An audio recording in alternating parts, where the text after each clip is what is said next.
Chapter 1. Dirt Mead. This is the chronicle of how I, once a humble laborer, ascended to knighthood and delivered the princess of Eldritch from peril. Though such sagas have echoed through the halls of history, mine bears a singular distinction, for I was not born amidst velvet and marble, nor did noble blood course through my veins. My origins lay deep within the earth, a coal miner by trade, yet if truth be told, a master of my craft. It was upon a day when fortune, rare and capricious, smiled upon me. My liege lord, in an uncharacteristic display of benevolence, granted me leave to frequent the local tavern, a sanctuary where men might cast aside their burdens, if only for a fleeting hour. It was within those walls that my destiny, long dormant, began to stir. The establishment itself exuded a warmth, an inviting aura that seemed to beckon weary souls from the chill of the evening air. It bore the name Hardy's, a legacy inherited by its current keeper, Over Hardy, from his sire before him. Over Hardy was a man of stern countenance, seldom given to mirth or levity. His reputation for severity was well earned. None who incurred his ire would find themselves welcome beneath his roof again. To cross him was to find oneself cast out, and the threshold of Hardy's would remain forever barred. "What shall it be?" Over inquired, his voice as gruff as the timbers that framed the hearth. Upon entering, I found myself acutely aware of my meager means. The scant coins in my pouch would purchase naught but the most common mead. A brew of such poor quality it bore the taste of earth upon the tongue. Yet even so, it was a small comfort, preferable to none at all. "Mead, if you please," I replied, my words hurried, not wishing to occupy more of his time than necessary. "Coming right up," he cheerfully said before whistling the sea shanty When She Comes Home. "It's a beautiful tune. Here are its lyrics." Verse I. "Oh, the wind it blows wild on the cold northern foam, and the gulls cry their sorrow for sailors who roam. But my heart beats a drum in the hush of the gloam, for the light that shall shine when she comes home." Chorus. "So raise up the lantern, let it burn bright. Guide her through tempest and shadow of night. Sing to the heavens, let the bells loudly roam. All will be well when she comes home." Verse 2. "With a cloak stitched of longing and boots worn by years, she braves the salt spray and the mariner's fears. The stars mark her passage, the moon carves her dome, and hope is the sail that brings her home." Chorus. "So raise up the lantern, let it burn bright. Guide her through tempest and shadow of night. Sing to the heavens, let the bells loudly roam. All will be well when she comes home." Verse 3. "The harbor lies waiting, the hearth's embers glow. The children keep watch where the wild roses grow. With each dawn that breaks on the crest of the foam, we whisper our prayers, let her come home." Chorus. "So raise up the lantern, let it burn bright. Guide her through tempest and shadow of night. Sing to the heavens, let the bells loudly roam. All will be well when she comes home." Outro. "So gather ye round, let your voices be one, for the journey is ended, the wandering done. With arms open wide and no more to roam, we'll dance in the light when she comes home." Suddenly, the door swung open with a gust of chill air, and a man of ragged appearance entered, his garments stained by travel and neglect. Without preamble, he strode to the counter and demanded a measure of whiskey. It was plain to see, from the tightening of Over Hardy's jaw and the narrowing of his eyes, that he knew this patron well, and held him in no affection. "Payment first," Hardy intoned, extending a calloused hand, palm up, in expectation of silver. In Eldritch such coins, known as caperci, were the currency of the affluent, a stark contrast to the humble denichi of copper that filled the purses of men like myself. I could not help but feel a pang of envy for those of noble birth. The barons and dukes, the kings and queens, whose coffers overflowed with riches enough to purchase a dozen castles on a whim, and for whom the specter of want was but a distant myth. "Very well," the man muttered, surrendering 3 caperci with evident reluctance. Hardy, wasting no further words, set about his task and poured a generous measure of whiskey into a glass, a spirit I had tasted but once in my life, and that only on a rare occasion. Here's where my story really begins though. The man whose name I had not caught began calling me a bastard son, and called my mother a harlot, and the swine of the earth. "Keep your bloody mouth shut," Or I'll shut it for you, I hissed. He simply burst into laughter, as if this was one huge joke. This angered me profoundly, and I struck him in the face with all my strength. I'm quite strong, having worked in the coal mines for around 20 years. He fell back on his derriere and cried out in agony. What the hell was that for? He roared. Take this outside, Hardy demanded, causing the drunks to groan. They wanted to see the fight in its full glory. Heeding his counsel, I seized the wretch by the collar and cast him bodily through the tavern's entrance. He landed with a resounding thud upon the cobblestones, uttering another plaintive cry. Yet scarcely had the echoes faded when, from the ground, he addressed me with a curious proposition. Tell me, how do you feel about attaining true power? Surely, you do not wish to toil forever in the darkness of the mines, he said, his words slurred yet laden with intent. His offer piqued my curiosity at once, and I replied, What must I do to see such a fate fulfilled? He groaned, clutching his side. First, you might consider ceasing your assault upon my person. Abashed, I released my grip and drew a weary breath, chastened by my own rashness in dispatching a drunken fool. And then, I pressed, impatience threading my tone. He managed a crooked smile. I know a knight, one who seeks a worthy apprentice. You, my friend, would make a fine candidate. Me, I exclaimed, astonished. No, the woodland fairy behind you, he retorted with a wry grin. Of course you. What say you to such an opportunity? I accept, I declared, though caution lingered in my heart. But first, your name? Oswald, he replied, extending a hand, which I took to help him to his feet. Gratitude flickered in his eyes.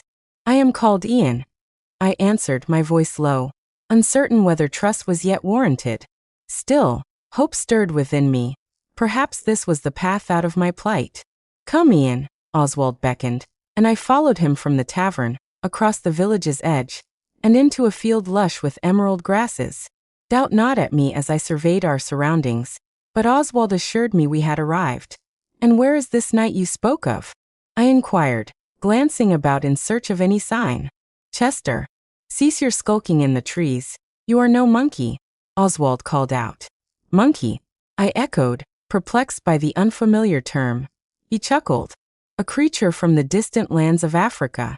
Surely you have heard tales of that far-off realm. Indeed, I have heard many a strange story, I replied, unable to suppress a smile. At that moment, a figure burst from the shadowed wood. A man with hair the color of burnished copper, his face freckled and adorned with a matching red mustache. He stood a full head taller than I. Shall we begin? Chester asked, eyes alight with anticipation. Let us commence, I replied, resolve hardening within me as the first steps of my new destiny unfolded. Chapter 2, Training with Chester. Tell me, Ian, Chester intoned with solemn gravity, have you ever wielded a sword? I cannot claim that I have, I admitted, my voice tinged with humility. Though I am well acquainted with a pickaxe, I added, as though such tools were kin. A wry smile flickered across Chester's lips. The crafts of mining and swordplay share little kinship, I assure you. Permit me to instruct you. Take up a blade and strike at me, without hesitation. But I began only to be silenced by the unwavering command in his gaze. Do it, he insisted, impatience glinting in his eyes. Obediently, I grasped a steel sword resting in the grass and swung at him with all the strength I could muster. In a flash, Chester parried my blow, and I found myself unceremoniously sprawled upon my back, cheeks aflame with embarrassment. First lesson, he declared, a mocking chuckle escaping him. Always assess your adversary ere you make a move. Determined, I rose and attempted a higher strike, but Chester turned it aside with effortless grace.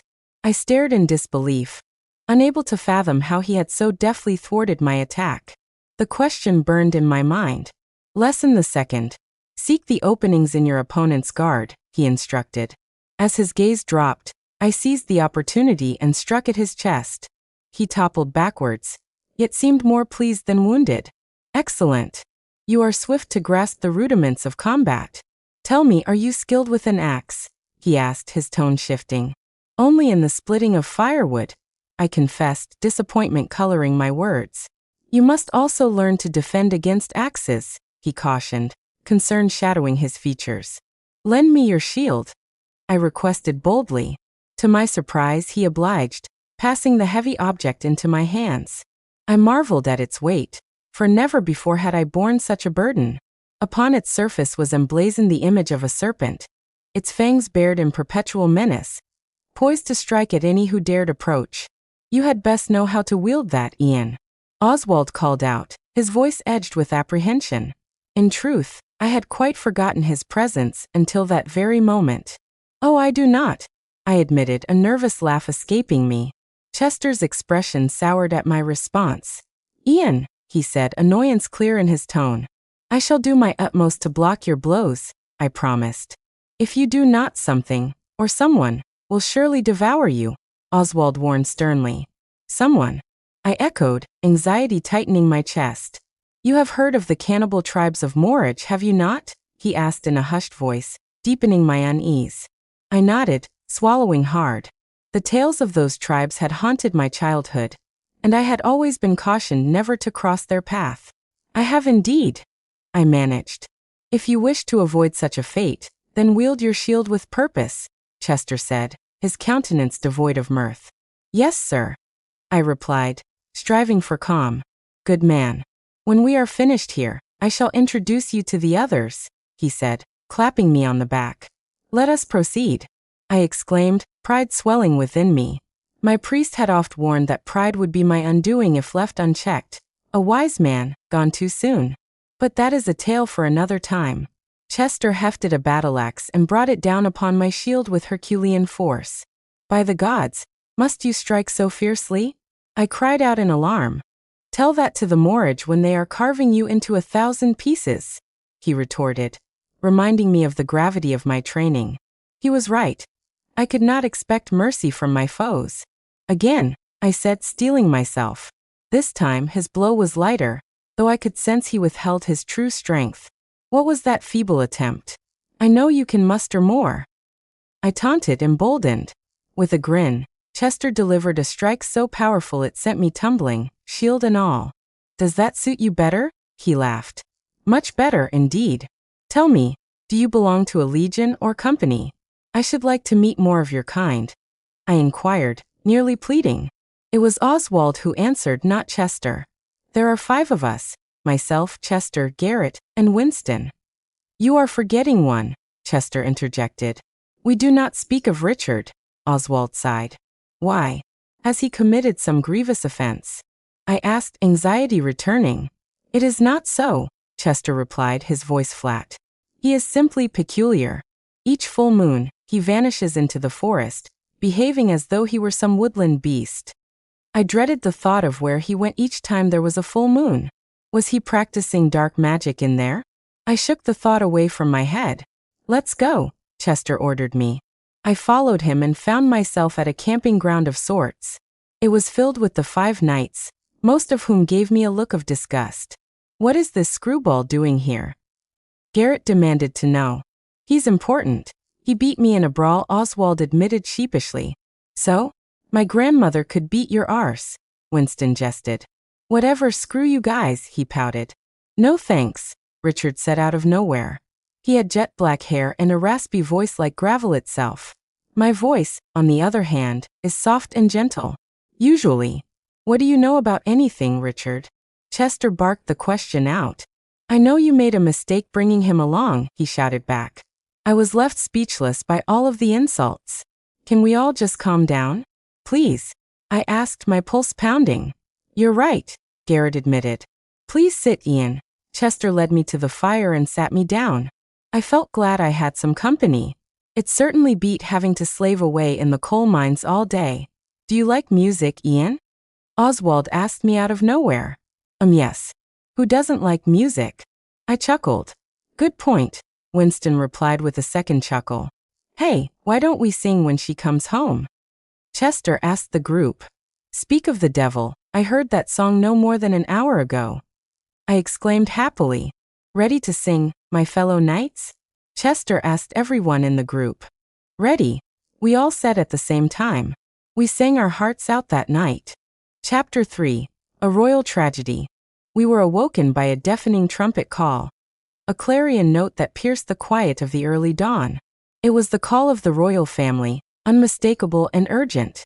I harbored little affection for King Albert, but such sentiments were best kept to oneself. To voice dissent would invite swift retribution, perhaps a stint in the stocks, or worse, the dreaded breaking wheel. I shuddered at the thought. With little time to spare, we rushed to the royal court, our boots striking the cobblestones in a rhythmic cadence. The castle loomed above us, its weathered spires casting long shadows over the assembled knights and commoners. King Albert IV stood at the center of the hall, his face a mask of grief and rage. He announced, his voice trembling, that his beloved daughter Eliza had been abducted by a greedy dragon, the very one that made its lair in the tallest tower of Armour Castle. The beast was notorious for its fiery breath and insatiable appetite for gold. How could he? The king roared, his anger echoing through the chamber. His tears, unbidden, traced lines down his cheeks, and for a moment, the court was silent, save for the rustle of armor and the uneasy shifting of feet. "I'm sorry, Your Highness," I mumbled, bowing my head. The king's gaze swept over the assembly and settled on me. "You there, what are you doing with the knights?" "Serf scum," he spat, his contempt palpable. His words stung, but I dared not react. To strike a king meant certain death. Hanging, perhaps, or the breaking wheel. Neither option appealed. "He is an apprentice of mine," Chester interjected, his tone flat and unyielding. "Him?" the king demanded, incredulous. "He has proven himself worthy. Ask Oswald," Chester replied, gesturing toward the burly knight. Oswald, reluctant but honest, admitted, "It's true, he beat me in a brawl." The king's expression softened, if only slightly. "Very well. Please rescue my dear Eliza." "Any questions?" he asked, his voice now edged with desperation. I cleared my throat. Yes. Where is the dragon, and what is its name? Is the journey going to be dangerous?" "The dragon is perched on the Armour castle in the tallest tower," the king said. "I believe he is called Elkyra." "Why can't other people save her?" I asked, puzzled as to why such a monumental task had fallen to us. The king's face darkened. "They are all dead, perished in the wild, killed by monsters and the moorage. None have come back alive," he said, his voice thick with horror. Oswald, ever the pragmatist, spoke up. "Fine, but we better get something out of this." The king's lips curled into a faint smile. "How does 100 caperci sound?" he teased. "Sounds great," Garrett exclaimed. Like him, I needed the coin. My parents could use the money, and the promise of reward steeled my resolve. "Great. Now go to the Shelish Caverns. That's your first task," the king commanded. We did not resist, and so our journey began. The path to the Shelish Caverns was anything but straightforward. The trail twisted and turned, winding through dense thickets and across rocky outcrops. The air was thick with the scent of pine and damp earth, and the occasional cry of a distant bird punctuated the quiet. As we marched, our group's nerves were taut, each member lost in his own thoughts. Suddenly, a wolf emerged from the underbrush, its yellow eyes glinting with hunger. Without hesitation, I drew my sword and struck the beast down. Richard shot me a look of disgust, though I could not fathom why. Perhaps he was unnerved by my readiness to kill. Or perhaps there was something more. "What the hell is in these bloody caverns anyway?" Garrett whined, his voice breaking the silence. "Monsters and devils," I joked, only to receive a sharp punch to the shoulder from Chester. "I'm only joking," I said, rubbing my arm. Even I knew that monsters could lurk anywhere in these ancient lands. "No time for jokes," Chester warned, his tone stern. Winston, ever the voice of reason, added, "Helps with not going insane," his dry chuckle a brief respite from the tension. "I feel insane around you, Richard," Oswald teased, his words laced with mirth. Richard, though clearly irritated, maintained his composure. "Ah, you do? You are most welcome," he hissed in reply. I sensed the growing tension within the group, and urged everyone to stay calm. "I am calm," half the knights exclaimed in unison, though their voices betrayed their unease. After several hours of travel, we finally reached the entrance to the Shelish Caverns. Night had fallen, and the cavern's mouth yawned before us like the maw of some great beast. The air was cooler here, and a faint, eerie glow emanated from within. "Any objections?" I asked the weary band of warriors. Nope, let's just get some sleep, Oswald cried, punctuating his words with a massive yawn. Soon half the group followed suit. As the others settled in for the night, it was just Richard and I who remained awake. Richard slipped into the forest, and driven by curiosity, I followed. What I saw next would haunt me for the rest of my days. Richard was not human. Chapter 4, Werewolf Bites. Richard's agonized howls shattered the midnight stillness as his garments tore asunder, rent to tatters by the monstrous transformation overtaking him. Instinctively, my hand flew to the hilt of my sword, though my heart yearned to reach the man within the beast. Desperate, I sought to pierce the lycanthropic veil with words. Richard, I beseech thee, some fragment of thy soul must yet remain. Resist this abominable change, I cried, my voice trembling with hope and dread. Alas, my pleas fell upon deaf ears. The creature that had been Richard turned upon me, his claws rending my humble raiment and flesh alike. Pain racked my body and I cried out, summoning the other knights from their uneasy slumber. Roused by my distress, they swiftly encircled the beast, blades and bows drawn, forming an unyielding ring of steel. Trapped and desperate, Richard's bestial form saw no path to escape, yet still he lunged at valiant Sir Winston. With grim resolve, Winston's blade found its mark, piercing the creature's heart. The lichen collapsed, lifeless, the curse at last stilled. A heavy sickness settled in my gut as I surveyed the grim tableau. One of our company lost, and on the second day of our quest. How long had Richard borne this dreadful curse in silence? And what foul sorcerer, or witch had condemned him to such a fate? Once the grim task was concluded, we returned in somber silence to our encampment, the shadows of dread lengthening about us. The prospect of venturing into the caverns weighed heavily upon our hearts. Yet we understood that this perilous path was our sole means of reaching the accursed tower, the very place where Eliza awaited rescue. I could only hope that our efforts would be met with gratitude from the lady herself, for I harbored little expectation of such courtesy from her father, the illustrious yet insufferable Lord Albert IV. The forest, lush and impenetrable, pressed in upon us with a relentless profusion of emerald leaves and tangled undergrowth.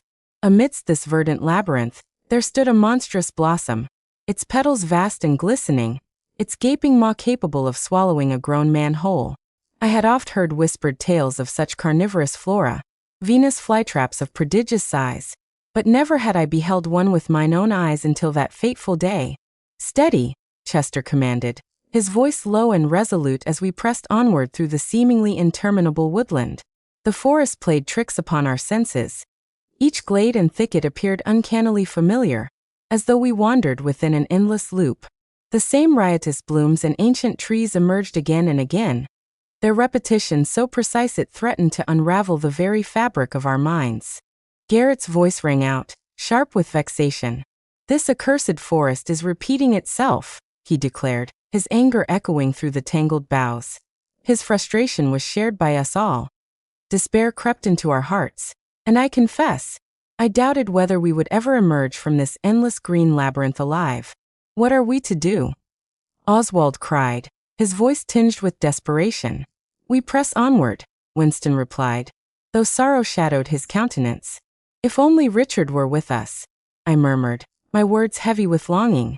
He would surely know the path to freedom. Chester, ever blunt, interjected with chilling finality. Richard is lost to us. I suggest you reconcile yourself to his passing. His words were cold, yet the pain of losing a companion was not so easily cast aside.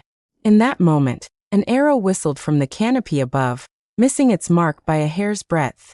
A voice, raw with frustration, cursed from the treetops. Instantly, we drew our weapons and scanned the verdant heights, searching for our assailant. Within moments, the archer loosed another shaft, this time striking Oswald in the knee. He howled in agony, unleashing a torrent of curses at the unseen foe, who, as fortune would have it, had exhausted his quiver. What is it you seek from us? Garrett demanded, his voice quavering with panic. A reply came, cold and measured. We elves do not look kindly upon human trespassers in our realm. The speaker's words were laced with warning. Anger flared within me.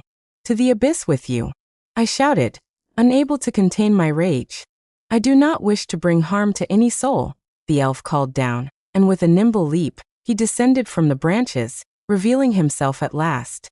Though slight of stature, no more than 5.5 feet, he bore the unmistakable poise of a master archer, his bow still in hand. Chester glared at him, suspicion etched across his face. I do not believe you, he spat. I am a healer, the elf declared, his tone unexpectedly gentle. I can mend all wounds and cure all ills. Winston scoffed, laughter bubbling forth. With magic? That is the most preposterous claim I have ever heard. Allow me to demonstrate, the elf replied, unwavering. Permit me to make a small cut, and I shall prove that magic is real. Chester hesitated, then relented. Very well. But mind you, do not sever a vein. Fear not, the elf assured him. He drew a slender blade, made a shallow incision upon his own hand, and began to chant in a tongue unknown to us. Ocrum secum ordum, he intoned, his voice resonant with power. Before our astonished eyes, the wound closed, leaving not even a scar. In that moment, we knew that true magic dwelt within this forest, and that the elf's gifts might yet serve us in trials yet to come. How shall we escape this wretched forest? I inquired, my voice edged with anxiety. With this, the elf replied, producing a spool aglow with otherworldly light. A marvel wrought by magic alone. The luminous thread, measuring nearly 100 feet in length, unspooled at his command and traced a path sharply to our left. Though its workings defied our understanding, we resolved to trust in its guidance, for it seemed our sole hope of deliverance from this accursed wood. Farewell, travelers. Our paths shall not cross again, of that I am certain. Fortune favor you on your journey, the elf intoned, his words hanging in the air as he vanished without a sound, leaving naught but the shimmering thread behind. Oswald grimaced, pain etched upon his brow. Well, that was an encounter unlike any other, he muttered. Permit me to tend your wound, I offered, stepping forward. Only do not botch the spell, he jested through clenched teeth. Summoning my courage, I began the incantation. Ocrum secum ordum, I chanted. To our astonishment, the arrow dissolved into nothingness, and Oswald, emboldened, rose and took several tentative steps along the glowing path. The rest of our company, myself included, followed in his wake. It was not long before the oppressive forest yielded, and we emerged into the open air. Relief swept over us, and grateful sighs escaped our lips. Thank the gods! Oswald exclaimed, his joy infectious. I shared his elation, though my thoughts soon turned to the next trial. Those infamous Shelish caverns, our destination. We must make for the south, Garrett declared, gesturing with conviction. We obeyed, and before long, the shadowed mouth of the caverns loomed before us. Are you all prepared? I asked, casting my gaze over the assembled company. We are ready, came their resolute reply. With hearts steeled against the unknown, we crossed the threshold into the caverns, uncertain of what perils awaited. Here, at last, was the very essence of danger. Here, the true spirit of adventure awaited us all. Chapter 5, Skulls and Bones. The very instant we crossed the threshold of the cavern, my boot came down upon something brittle and unyielding. A sickening crack echoed through the gloom, and I recoiled in horror to discover the shattered remains of a human skull beneath my heel. The sight sent a chill down my spine, and dread gnawed at the edges of my resolve. Was this grim place the final resting ground of King Albert's men? Given the tales of their disappearance, I found the thought all too plausible. All around us, the putrid stench of death hung heavy in the air, so thick and foul it seemed to pierce the nostrils like a blade. Each breath was a struggle, and even the most stalwart among us could not suppress the urge to gag. The oppressive darkness pressed in, broken only by the flickering glow of our torches, which cast long, wavering shadows across the bones strewn about the cavern floor. My God, what fate befell these men? I whispered, my voice trembling with horror. Chester's reply was grim and certain. These are the king's men. That one at least, he said, gesturing toward a corpse slumped against the wall. How can you be so sure? I asked, scarcely able to believe it. He pointed to the battered armor that still clung to the skeleton. Look at his cuirass. It bears the sigil of a serpent, he explained. As I peered closer, I recognized the very same coiled serpent that adorned Chester's own shield. A mark of the royal guard. I knelt beside the remains and carefully removed the helmet from the fallen man, placing it upon my own head. The fit was snug, and the weight of it was both reassuring and sobering. Smart thinking, Ian. Garrett called out, his voice echoing off the cavern walls. It was nothing, I replied, feeling a flush of embarrassment at his praise. We must keep moving. Oswald barked, urgency sharpening his tone. Chester, ever quick with a jest, laughed. And who made you our leader, Ozzy? Oswald shot him a murderous glare. Call me Ozzy again, and I'll see to it you regret it. Do you understand? Chester grinned, unbothered. Perfectly well. Good. Now onward, Oswald commanded, and none dared challenge his authority further. We pressed on deeper into the bowels of the earth. As we advanced, the grim procession of skulls and bones continued, each step a reminder of the peril that awaited. The silence was broken only by the crunch of bone beneath our feet, and the distant drip of water echoing through the cavern's vastness. At one point, we came upon a skeleton clutching a single gold coin in its bony grasp. True to form, Oswald could not resist temptation. He pried the coin free, his greed momentarily outweighing his caution. No sooner had he done so than a mechanism clicked, and with a thunderous roar, a volley of spikes shot from the walls. We dove for cover, barely escaping the deadly trap with our lives. Hearts pounding, we glared at Oswald, our patience worn thin. What? This coin is worth more than you can imagine, he protested, attempting to justify his recklessness. Chester rounded on him, his voice a low, menacing growl. More than your own life? Oswald hesitated, then shook his head. No. My life is worth more than some silly little coin, he conceded, though his reluctance was plain to see. His avarice rivaled that of King Albert himself, a troubling omen for our fellowship. We pressed forward, the path now straight and narrow, our nerves frayed by the close brush with death. The air grew heavier, and a sense of foreboding settled over us like a shroud. Suddenly, the cavern widened into a vast, shadowed chamber, and there, looming before us, was a sight to freeze the blood. We had stumbled into the lair of a cyclops, a monstrous brute, towering and broad, its single baleful eye glaring down upon us with undisguised fury. Its skin was mottled and gray, its limbs thick as ancient oaks, and its mouth twisted into a snarl of pure malice. For a heartbeat, none of us dared move. The cyclops let out a thunderous bellow, the sound reverberating through the stone and shaking loose dust from the ceiling above. We stood, weapons drawn, hearts hammering in our chests, knowing that to falter now would mean certain doom.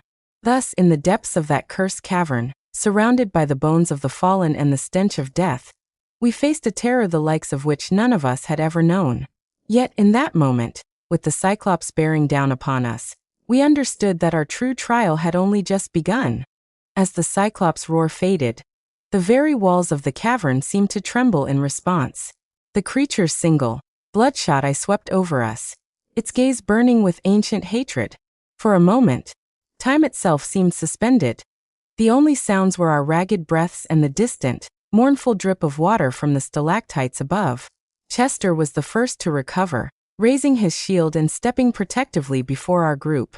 Stand firm, he called, his voice echoing with a steadiness I envied. Garrett fumbled for his sword, hands shaking, while Oswald gritted his teeth and drew his blade, eyes never leaving the beast. The cyclops, sensing our fear, lumbered forward, its massive feet sending tremors through the stone floor.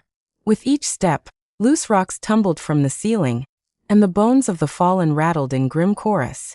The stench of the creature, sweat, blood, and decay, was nearly overwhelming. Spread out, Winston hissed, his quick mind already searching for tactics. Don't let it corner us. We obeyed, fanning out across the chamber, torches raised and weapons drawn. The cyclops bellowed again, swinging a tree trunk. Garrett was the first to speak, voice trembling. Is it dead? Chester nodded grimly. Aye. It will trouble us no more. We gathered ourselves, tending to wounds and catching our breath. Oswald, bruised but alive, managed a weak grin. Remind me never to steal coins from skeletons again. Despite the horror, a shaky laugh rippled through our group. We had survived the cyclops' lair, but the memory of the bones, the traps, and the beast's fury would haunt us for many nights to come. With renewed caution, we pressed deeper into the cavern, the torchlight flickering over ancient carvings and forgotten relics. The darkness ahead promised further dangers, but also the hope of finding Princess Eliza, and perhaps, redemption for the souls who had perished before us. Thus did our journey continue, beneath the earth and beyond the reach of sunlight, where courage and folly walked hand in hand, and every step brought us closer to the heart of legend. Chapter 6, World Serpent. Our passage to the world beyond was abruptly barred by a serpent of monstrous proportions, its colossal form coiled across the stone before us. In that dreadful instant, recognition dawned upon me with chilling certainty. This was the world serpent, Jormungandr of ancient legend, a creature I had long believed to be naught but a myth whispered among firesides and in the pages of old tomes. Yet here it lay, vast and terrible, its presence undeniable and wholly real. Oswald and the company of knights stood transfixed, their courage faltering as they beheld the beast. Its scales glistened with a foul, sickly green, reminiscent of corrupted bile, and its hiss was a shrill, metallic rasp that grated upon the ear and set our nerves on edge. This was no common serpent. It measured near 10 feet in length, its muscular body undulating with latent power. The creature reared up, its head swaying in a menacing display, blocking our only route forward. It was clear that this obstacle would not be easily overcome. As we hesitated, searching for any sign of weakness, Garrett's eyes alighted upon a solution. Suspended directly above the serpent's head hung a jagged stalactite, poised precariously. With remarkable composure, Garrett nocked an arrow and let it fly. The shaft struck true, shattering the stone's fragile hold. The great stalactite plummeted, striking the world serpent squarely upon its skull. The beast writhed in agony, its death throes echoing through the cavern, before it finally lay still, vanquished by wit and fortune. A wave of disbelief and relief swept over us. Winston, ever quick to praise, exclaimed, "A most splendid feat, Garrett." His words were accompanied by a deep sigh, the tension of our ordeal dissolving into gratitude. Thus the path was cleared, and we pressed onward, hearts emboldened by our triumph over legend made flesh. We pressed onward through the winding corridors of the cavern, our footsteps echoing in the oppressive silence. The ground before us was littered with the grim remnants of those who had come before. Skulls and bones strewn haphazardly, their pallor stark against the cold stone. What struck me most was the freshness of these remains. Many still bore the trappings of battle. Fragments of leather cuirasses, rusted chainmail, and iron helms mingled with shattered bows of oak and maple, scattered as carelessly as a child might abandon his playthings. Yet, unlike most, I had never known such childhood indulgences. The memory of my 10th birthday surfaced unbidden. A single ill-suited gift, a red clay ashtray. It was hardly the treasure a child might wish for.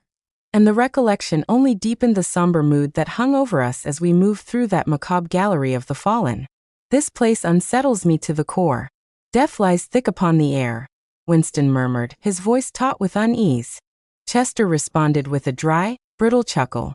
"Welcome to the brotherhood of knighthood," he said, though the attempt at levity did little to mask the strain in his tone.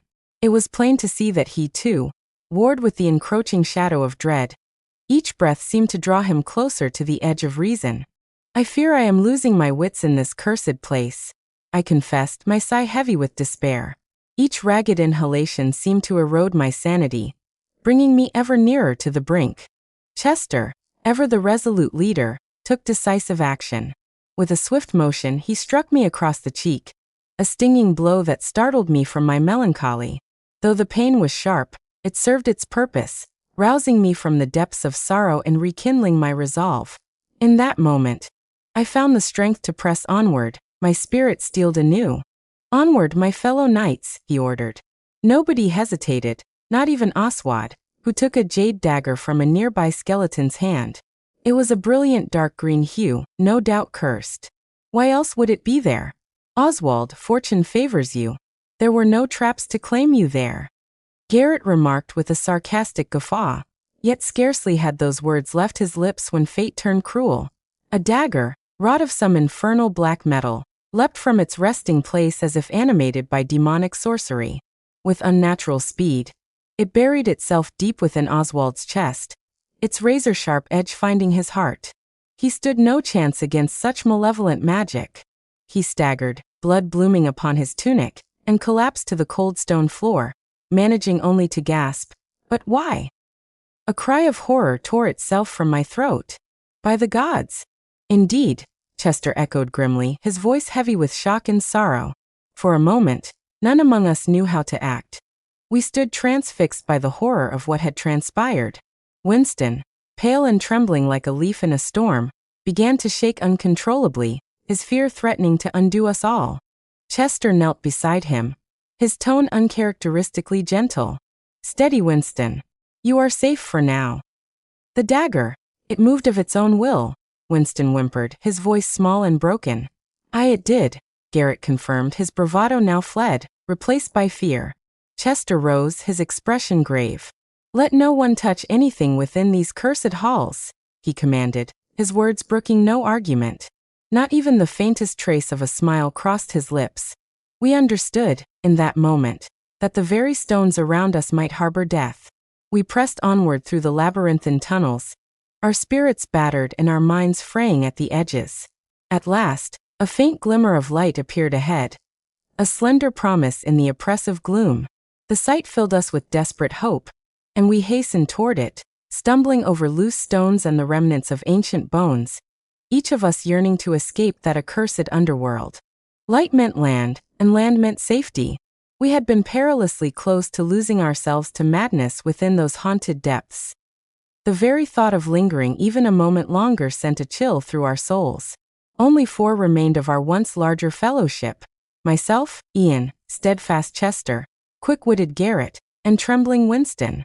Richard had been struck down by our own hands, his secret nature proving too great a threat, and Oswald had fallen to his own greed, slain by the very traps he had sought to plunder. Now, it fell to us alone to rescue Princess Eliza from the dragon's clutches, to seize honor and virtue from the jaws of despair. At long last, we reached the cavern's mouth. In our eagerness, we nearly tripped over one another, scrambling for the promise of open air. With a final, collective effort, we emerged at last from the stony maw and tumbled out into the night. The cool air greeted us, sharp and bracing, and we found ourselves beneath a sky strewn with stars. It was night, and by our reckoning, we had spent no less than 16 hours within the cavern's suffocating embrace. Exhausted yet profoundly relieved, we gazed upon the world outside, battered, diminished, but unbroken, and ready at last to face the next trial that fate would set before us. Chapter 7: Pleiadians. It was not long before our presence was discerned. Not by savage barbarians or wandering beasts, but by the enigmatic Pleiadians, a race of beings whispered of in the oldest legends, said to hail from the farthest reaches of the night sky. Such was the tale to which the 3 of us clung, for the truth of their existence was as wondrous as it was unsettling. These otherworldly visitors were a marvel to behold, though their forms were akin to our own. There was something unearthly in their bearing. Their hair shimmered with an ethereal luminescence, a shade of white so pure it seemed spun from moonlight itself, untouched by the passage of time.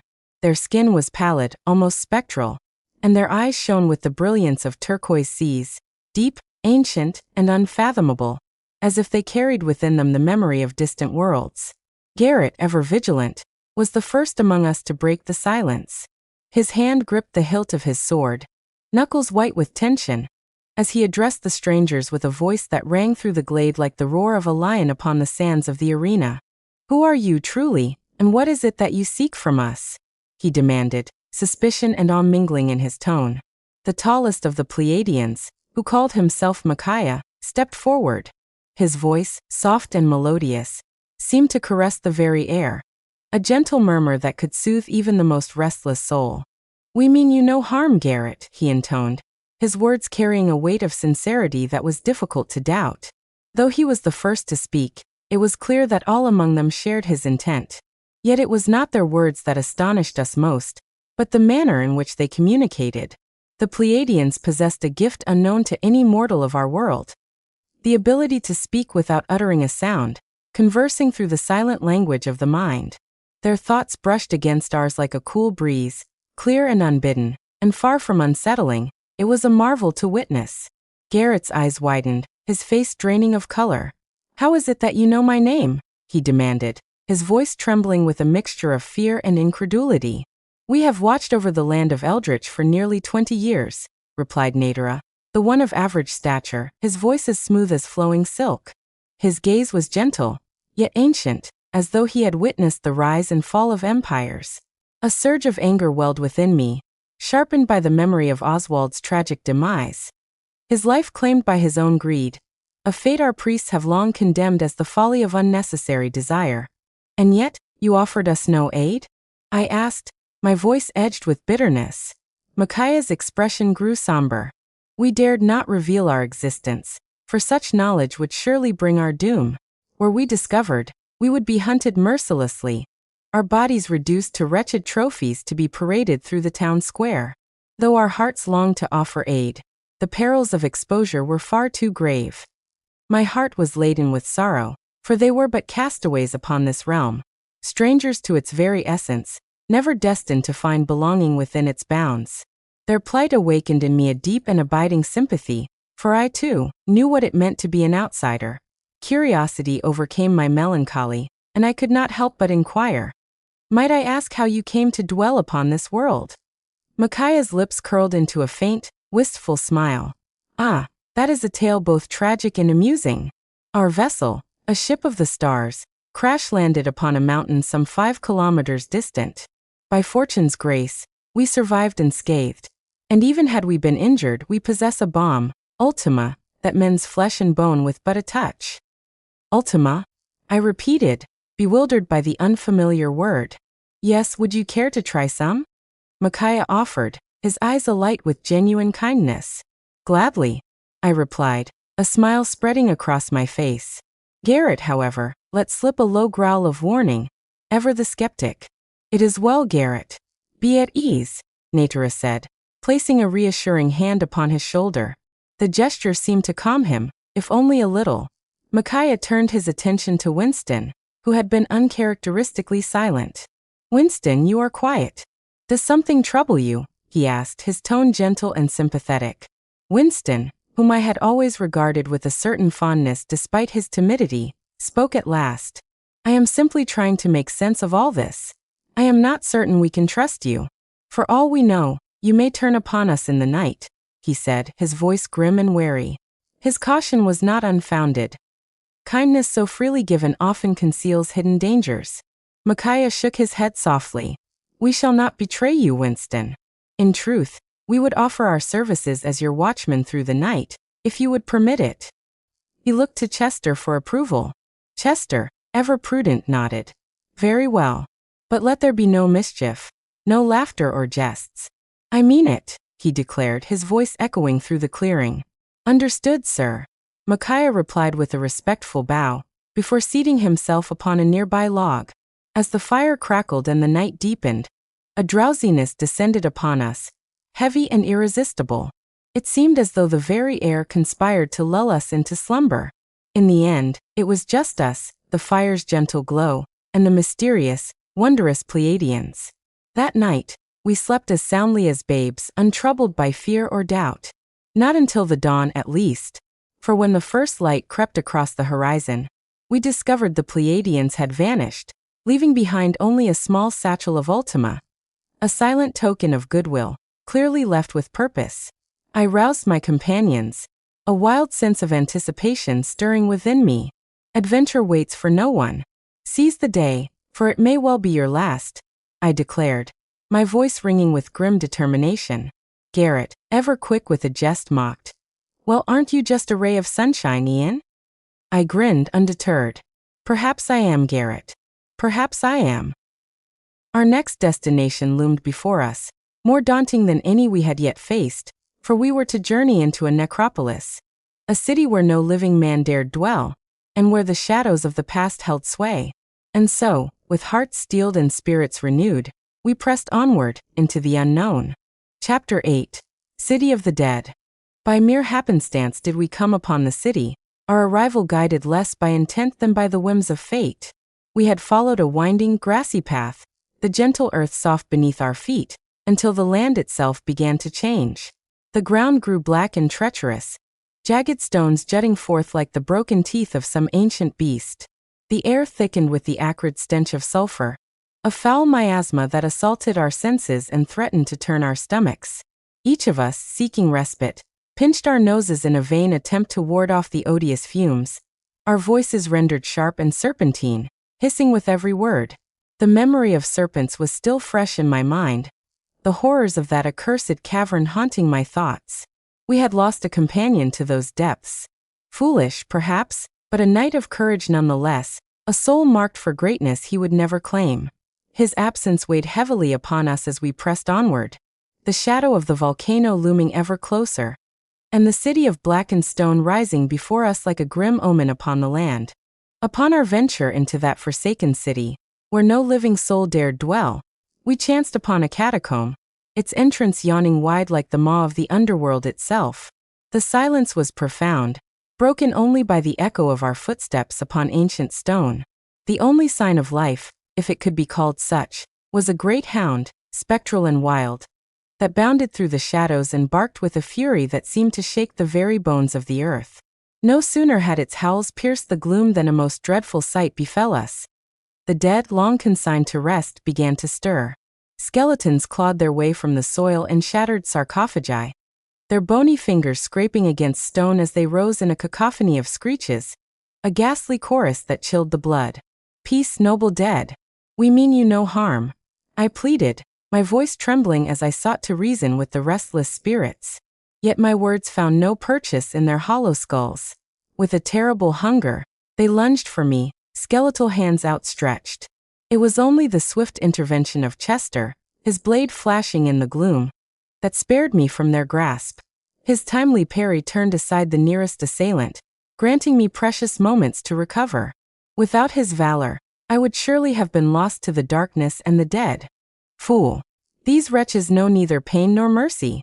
You might as well plead with the stones themselves, he rebuked sharply, his words cutting through the chaos like a blade.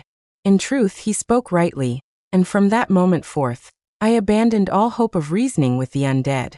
Yet sorrow weighed heavily upon my heart, for as the skeletons pressed their assault, I glimpsed upon their tattered surcoats and battered shields the familiar sigil of the serpent.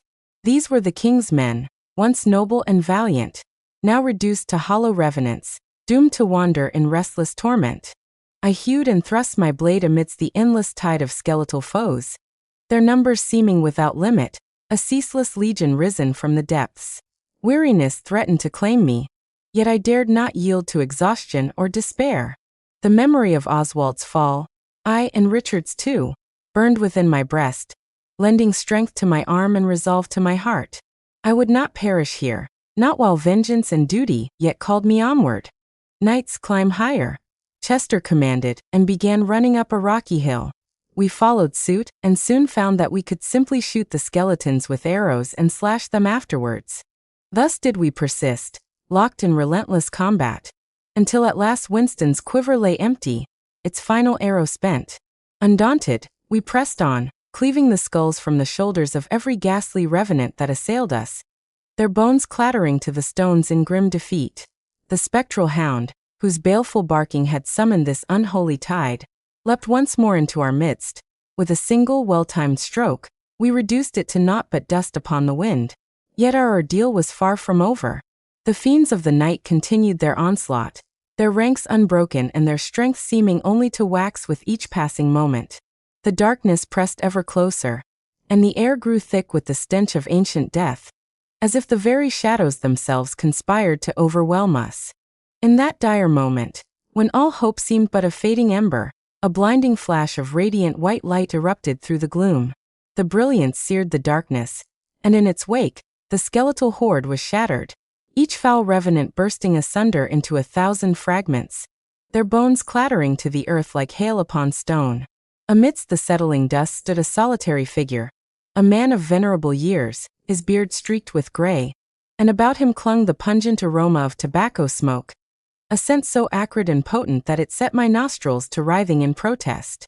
Yet there was no mistaking the power he wielded, nor the timely deliverance he had wrought. "Who?" Chester began before being interrupted. "Follow me if you wish to survive," he interrupted Chester. We began following this deranged wizard who kept mumbling some about how he was too old for this job, and eventually he stopped. He had run to the edge of the grass, that is to say where the volcano had ended. It was a most abominable volcano, capable of destroying an entire city or even kingdom for that matter. "Behold," he proclaimed, his voice ringing with unfathomable command. With a gesture, he summoned forth a cataclysm. The slumbering volcano shuddered, and then erupted with titanic force, bursting as a cocoon rent asunder. Molten magma spewed skyward, cascading down the mountainside in rivers of fire, the searing torrents narrowly sparing our company. It was a display of sorcery most prodigious. And yet, for all the awe he inspired, we had yet to learn the name of our enigmatic savior. "What name do you bear, wise one?" Chester inquired with urgency, his tone respectful yet edged with caution. None among us wished to incur the wrath of such a formidable sorcerer, for to do so would surely spell our doom. "What was that?" the old man bellowed, his voice echoing off the volcanic stones. It became swiftly apparent that age had dulled his hearing, unsurprising given the many winters etched upon his brow. He must have counted near 90 years. Chester, undeterred, raised his voice. "I asked, what is your name?" "Grendel, lad. But you may call me Gren," he replied with a sudden warmth, as though we were kin reunited after long parting. Chester muttered under his breath, "Do not call me lad." But Grendel, true to his years, cupped a hand to his ear and uttered his refrain. "What was that?" "Nothing," Chester replied hastily, masking his irritation. Come. "I must show you my laboratory," Grendel beckoned, his eyes alight with the fervor of one devoted to arcane pursuits. "There I practice the arts of magic and alchemy. Will you not join me?" His invitation was more command than request, for refusal clearly was not an option. A flicker of unease stirred within me. "You do not dabble in the black arts, do you?" I ventured, my words betraying my anxiety. With a mischievous glint in his eye, Grendel rapped his knuckles upon my head as a woodpecker upon a hollow trunk.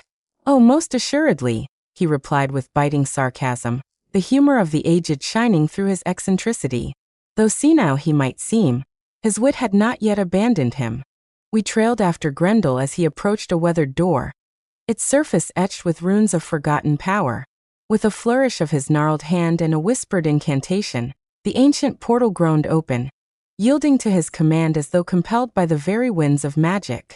We stepped across the threshold and lingered in the shadowed antechamber beyond, hearts quickened by mingled anticipation and unease, each of us awaiting the wizard's next decree, eager for revelation, yet wary of what marvels or perils he might yet unveil. "You there! Fetch me the essence of wormwood at once," Grendel commanded, his finger alighting upon Winston with unmistakable authority. Winston recoiled, clearly startled by the strange and sudden demand, a sentiment I could hardly fault, given the peculiarities of our host and the mysteries that filled his arcane laboratory. Having procured the essence of wormwood, Grendel set to work with practiced precision, pouring the viscous liquid into a mortar and grinding it with deliberate care. He measured each drop with the eye of a seasoned alchemist, his movements exact and unhurried. Yet scarcely had he finished when he turned his keen gaze upon me, his next request even more peculiar. "And you there! Bring me the caps of fly agaric mushrooms," he demanded, his tone sharp as a drawn blade. I made my way to the shadowed recesses of his laboratory, where strange fungi grew in clusters upon ancient shelves. Selecting 4 or 5 of the crimson-capped toadstools, I returned and presented them to him. "Well done, lad. Keep up the good work," he declared with a rare note of approval, though his praise left me abashed and flushed with embarrassment. "Now for the final touch. Fetch me a rosebud," he exclaimed, his eyes alight with anticipation. Whatever concoction he was preparing sent a chill through my veins, and I could not help but wonder, what manner of potion was he crafting, and would its power prove boon or bane to those who stood in its presence? Such were the anxious thoughts that haunted me as I awaited the outcome of his mysterious alchemy. He mixed all of the ingredients and poured them into a magical tea, one that strongly smelled of lavender. It was a highly soothing scent. For me anyway. "Drink it," he ordered us all. We each looked at each other, but then decided to hell with it and drank the bloody tea. I'll never forget what happened next. Chapter 9, Floating. Have you ever longed for the gift of flight? Grendel inquired, his gaze sweeping over us all, his tone both whimsical and enigmatic. What sorcery have you wrought upon us, Grendel? Garrett cried out, his voice edged with mounting dread. Even as he spoke, the effects of the potion began to take hold. A strange sensation overtook each of us. Some fared poorly under its influence. Chester, in particular, succumbed to nausea, and to our dismay, he retched while suspended in midair, a most revolting spectacle. I have granted you naught but the experience of a lifetime, Grendel cackled, his laughter echoing madly through the chamber. In that moment, I beheld a sight both wondrous and horrifying. His head seemed to split and refract into a swirling rainbow, the colors spinning round the room in a dizzying, endless circle. Are any of you witnessing this? I cried, my voice trembling with fear and disbelief. The joy of our encounter with Grendel had soured. It now seemed he had ensorcelled or even poisoned us, though to what end I could not fathom. You fiend! This enchantment had best not endure much longer, Winston moaned, his voice plaintive and weak, as though he were some ailing hound. Fear not. The effects shall pass within a matter of minutes, Grendel assured us, his voice carrying a strange, almost comforting certainty. Why would you subject us to such a thing? I demanded, terror threading through my words. A wistful smile touched his lips. Few souls ever venture to this forlorn corner of the world. This is Akaresh, my own humble town, he declared, pride shining in his eyes.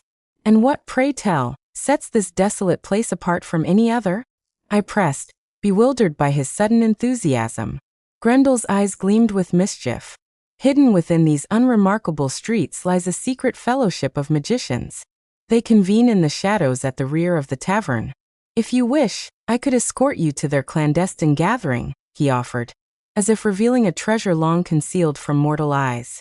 Indeed, I would be most honored, I exclaimed, genuine delight coloring my words.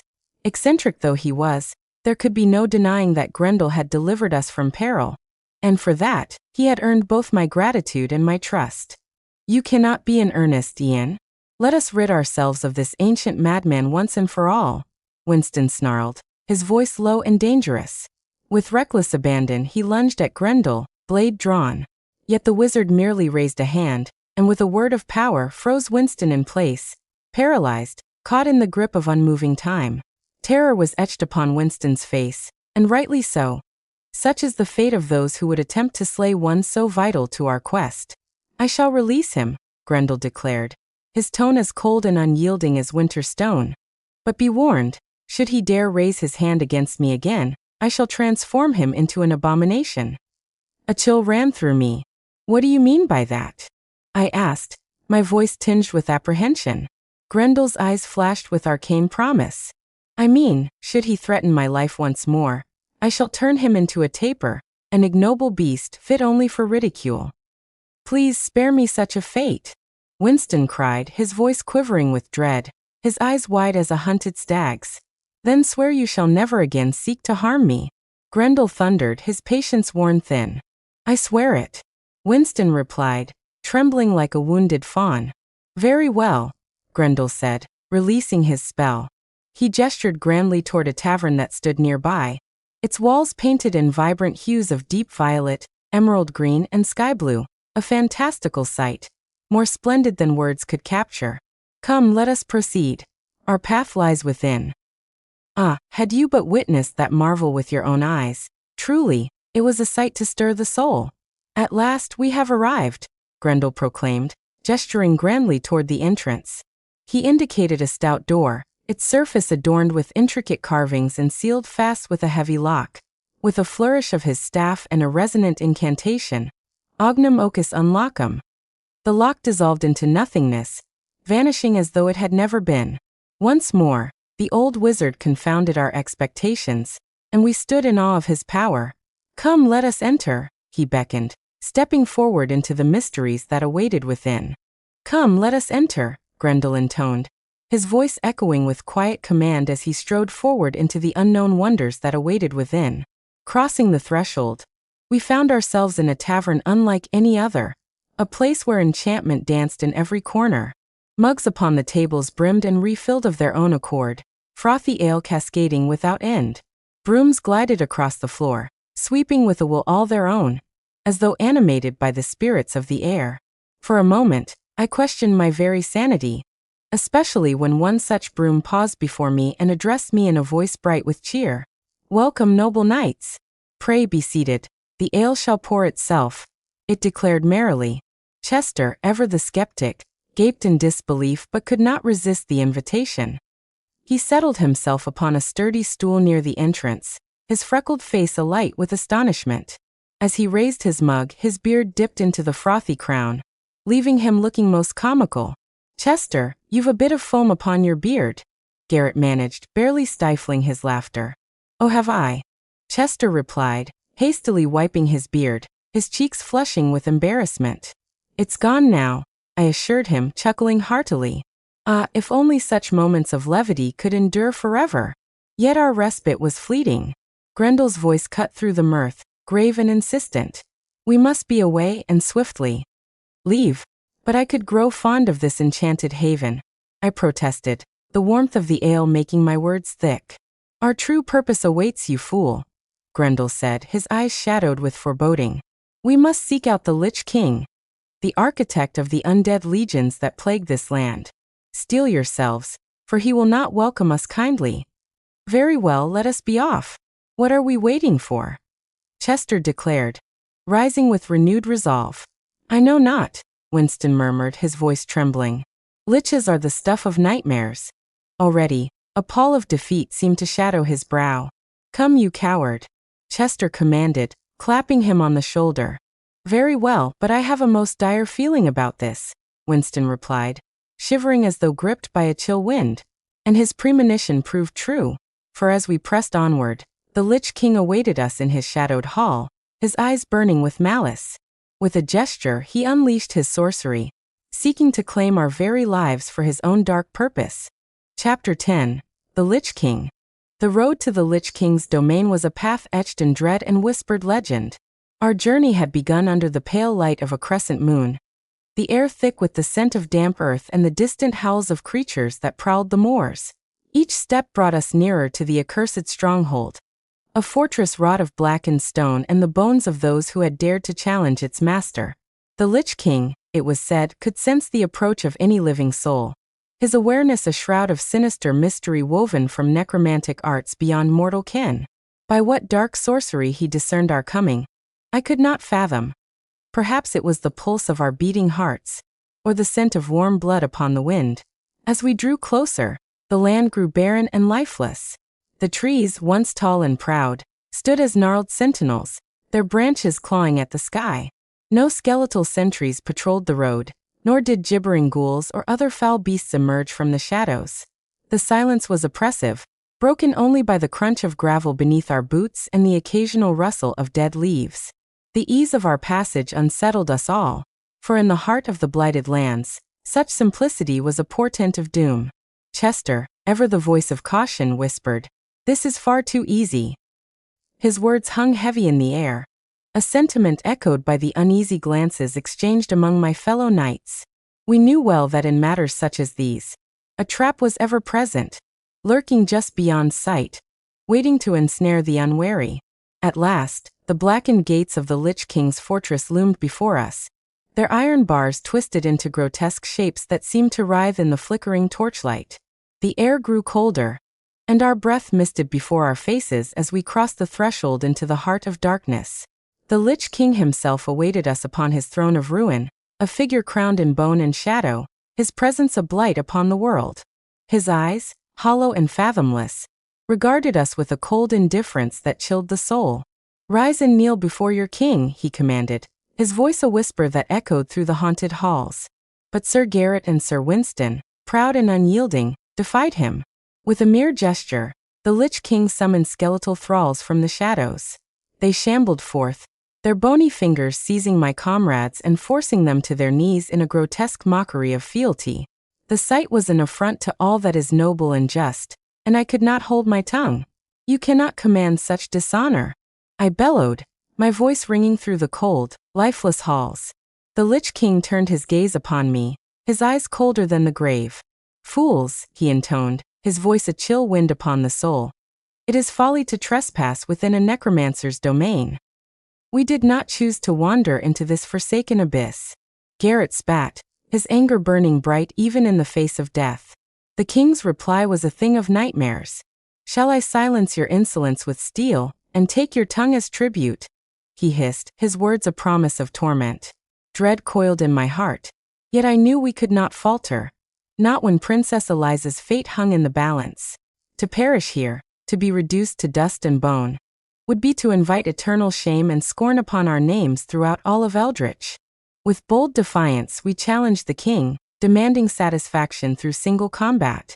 In response, the monarch summoned his skeletal warriors to uphold his honor. Without hesitation, the undead guardians sprang to action, their relentless assault forcing us to raise our blades in defense. Tireless and resolute, they pressed upon us without cease, their bones clattering with every strike. "Would any of you like tea? It's on the house," she offered, her voice as sweet as honey.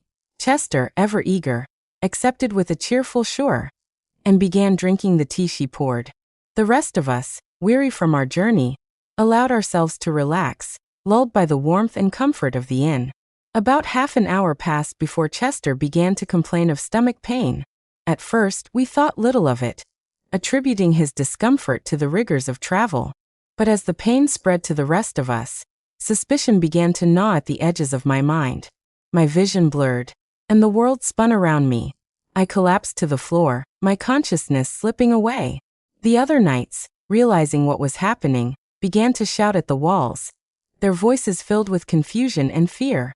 I too was bewildered, until I began to see shadowy figures writhing upon the very stones. The realization struck me like a blow. We had been poisoned.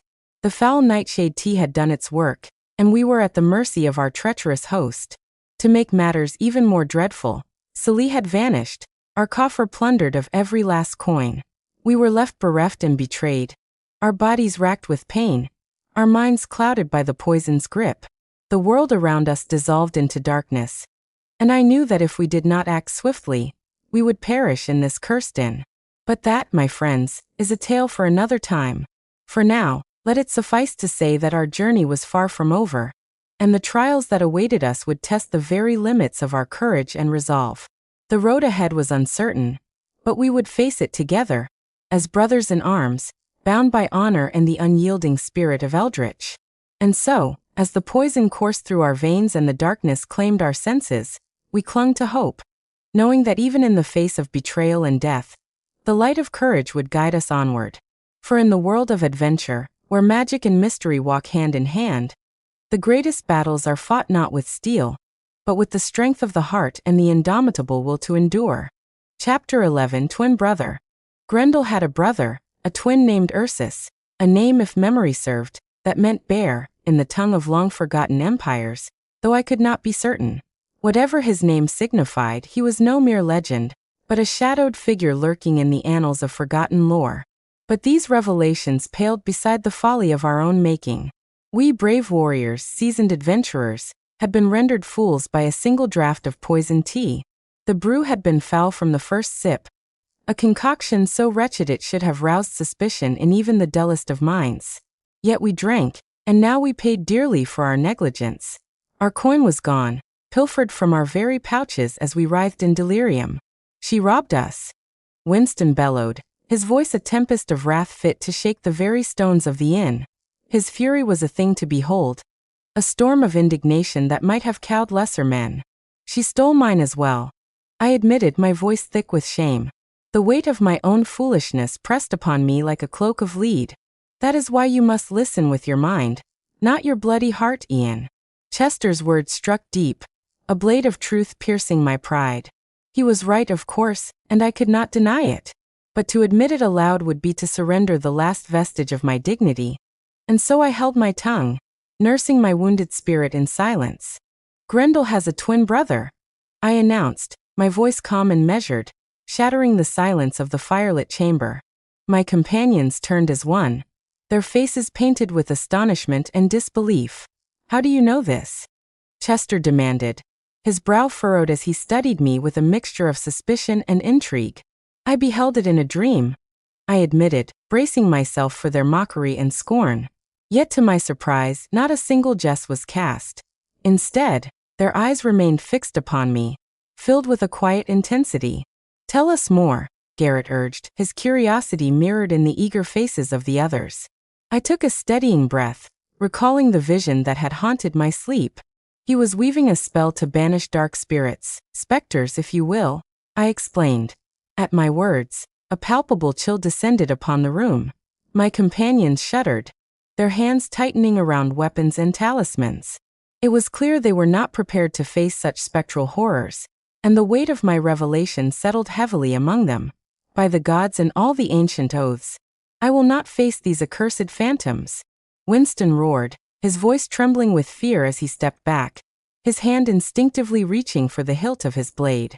"Let no man call me a coward, but I shall not stand against spirits from beyond the veil." "You cower now when glory awaits?" I demanded, my frustration sharp as a drawn blade. "Do you not crave the songs that bards will sing of our deeds?" I desire glory as much as any man," Winston replied, his voice heavy with weariness. "But must every trial be so perilous? I wish, at times, the path to valor were not so fraught with shadow." "C'est la vie, Winston," Chester interjected, a glimmer of mirth dancing in his eyes. "What manner of spell is this?" Winston asked, his confusion writ plain upon his face. "It is the tongue of distant lands," I explained. "It means such is life."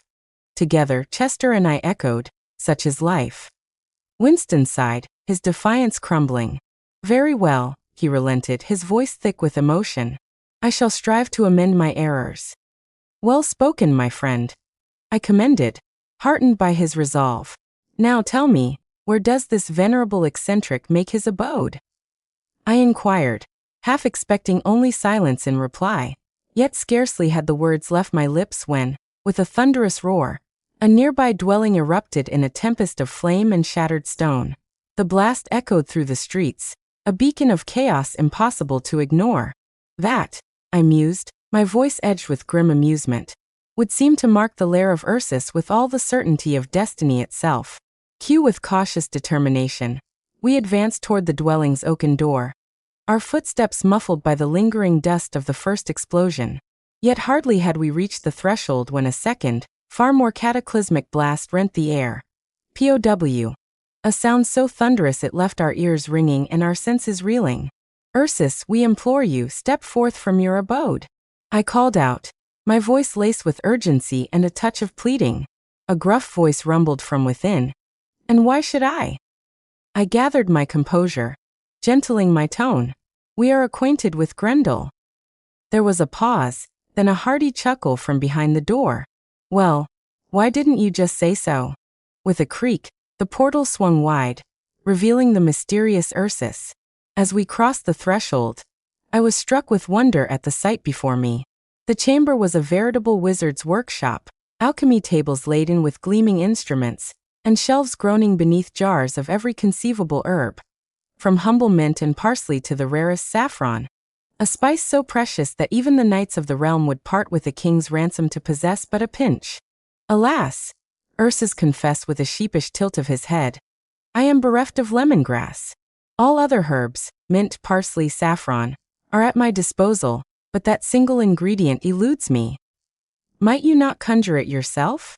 I inquired, intrigued by the possibility. He gave a weary sigh, the lines of his face deepening. Such a feat is within my power, but it would demand 4 hours of unbroken enchantment. Time I, as an old man, can ill afford to spend upon the craft." "How old are you, Ursus?" Garrett interjected suddenly, his curiosity unbridled. A hearty laugh rumbled from the old mage's chest. "I am 89 years of age, as is Grendel, my twin." "That explains much," I murmured, though my mind was still reeling from the cacophony of explosions that had heralded our arrival. My heart leapt as a thought struck me. "Grendel?" I asked, my voice thick with anxiety. Ursus blinked at me, bemused. He seemed less mad than Gren, though only by a hair's breadth. His eyes glittered with mystery, his manner brimming with oddness. He was in truth the very definition of unstable. "Those terrible explosions," I pressed. "What caused them?" He chuckled, wagging a finger. "No pun intended, eh?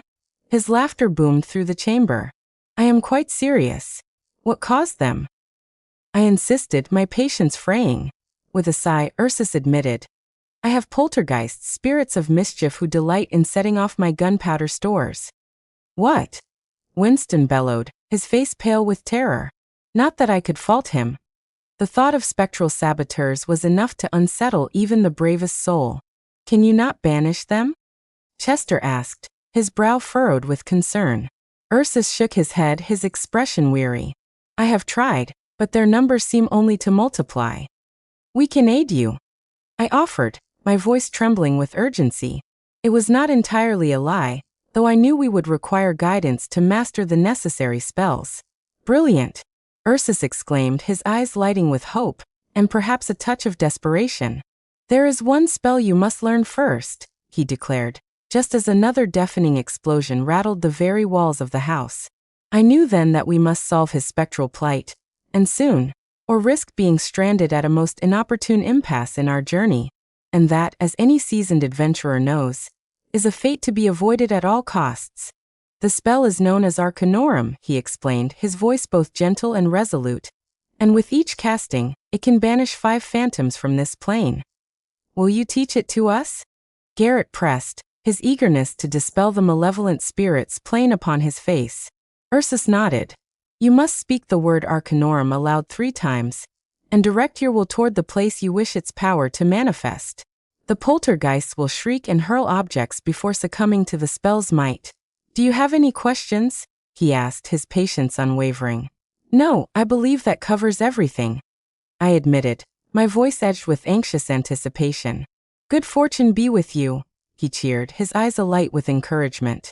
I soon encountered my first poltergeist, which, with a spectral wail, flung a pan through the air.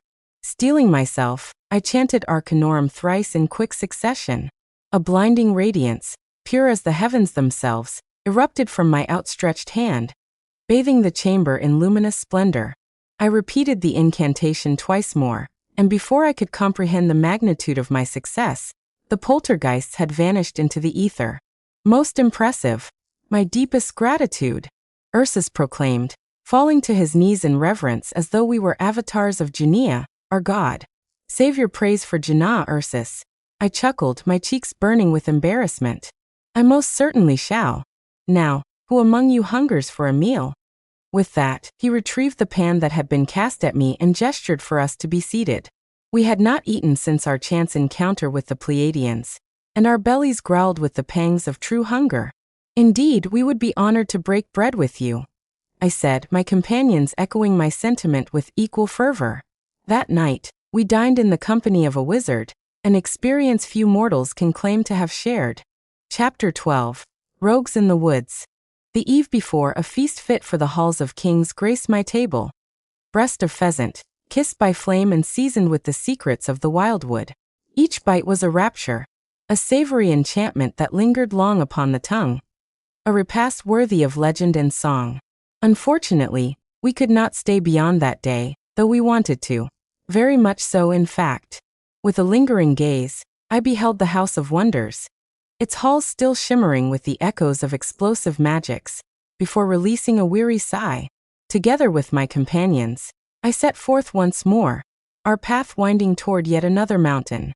This peak, mercifully, bore no threat of fire or molten wrath, thanks be to Genea. And so we pressed onward beneath its shadow, spirits tempered by adventure and relief. It didn't take long for our horses to stall and refuse to move. What troubles you, Chelsea? Onward, I commanded, urging my steadfast steed. Yet she would not heed my call, and confusion clouded my mind, until with a sudden chill, I glimpsed shadowy rogues perched high amidst the emerald canopy. In a heartbeat, their arrows sang through the air, one finding its mark deep in my side. Agony tore a cry from my lips, and tears welled unbidden as pain racked my body. Desperate, I called upon the mercy of Genea, pleading for deliverance. To my astonishment, the goddess answered. The very branches that sheltered our foes groaned and splintered, snapping with a thunderous crack. The rogues plummeted earthward, fate dealing swift retribution. One struck the ground with such force that 3 ribs shattered within his breast, while the other met his end in that fatal descent. Blessings upon you, Mother Junia, I cried, my voice trembling with awe and gratitude as I sank to my knees, head bowed low in reverent thanks for her divine intervention. But her presence, vast and formidable, filled the air with a stern warning. Know this well. I shall not extend my hand to you or your kin again, she intoned, her words ringing with unyielding finality, the weight of her refusal pressing upon my very soul. Chester hastened to my side, concern etched upon his brow. Do you require the balm of Ultima? He inquired, his voice urgent.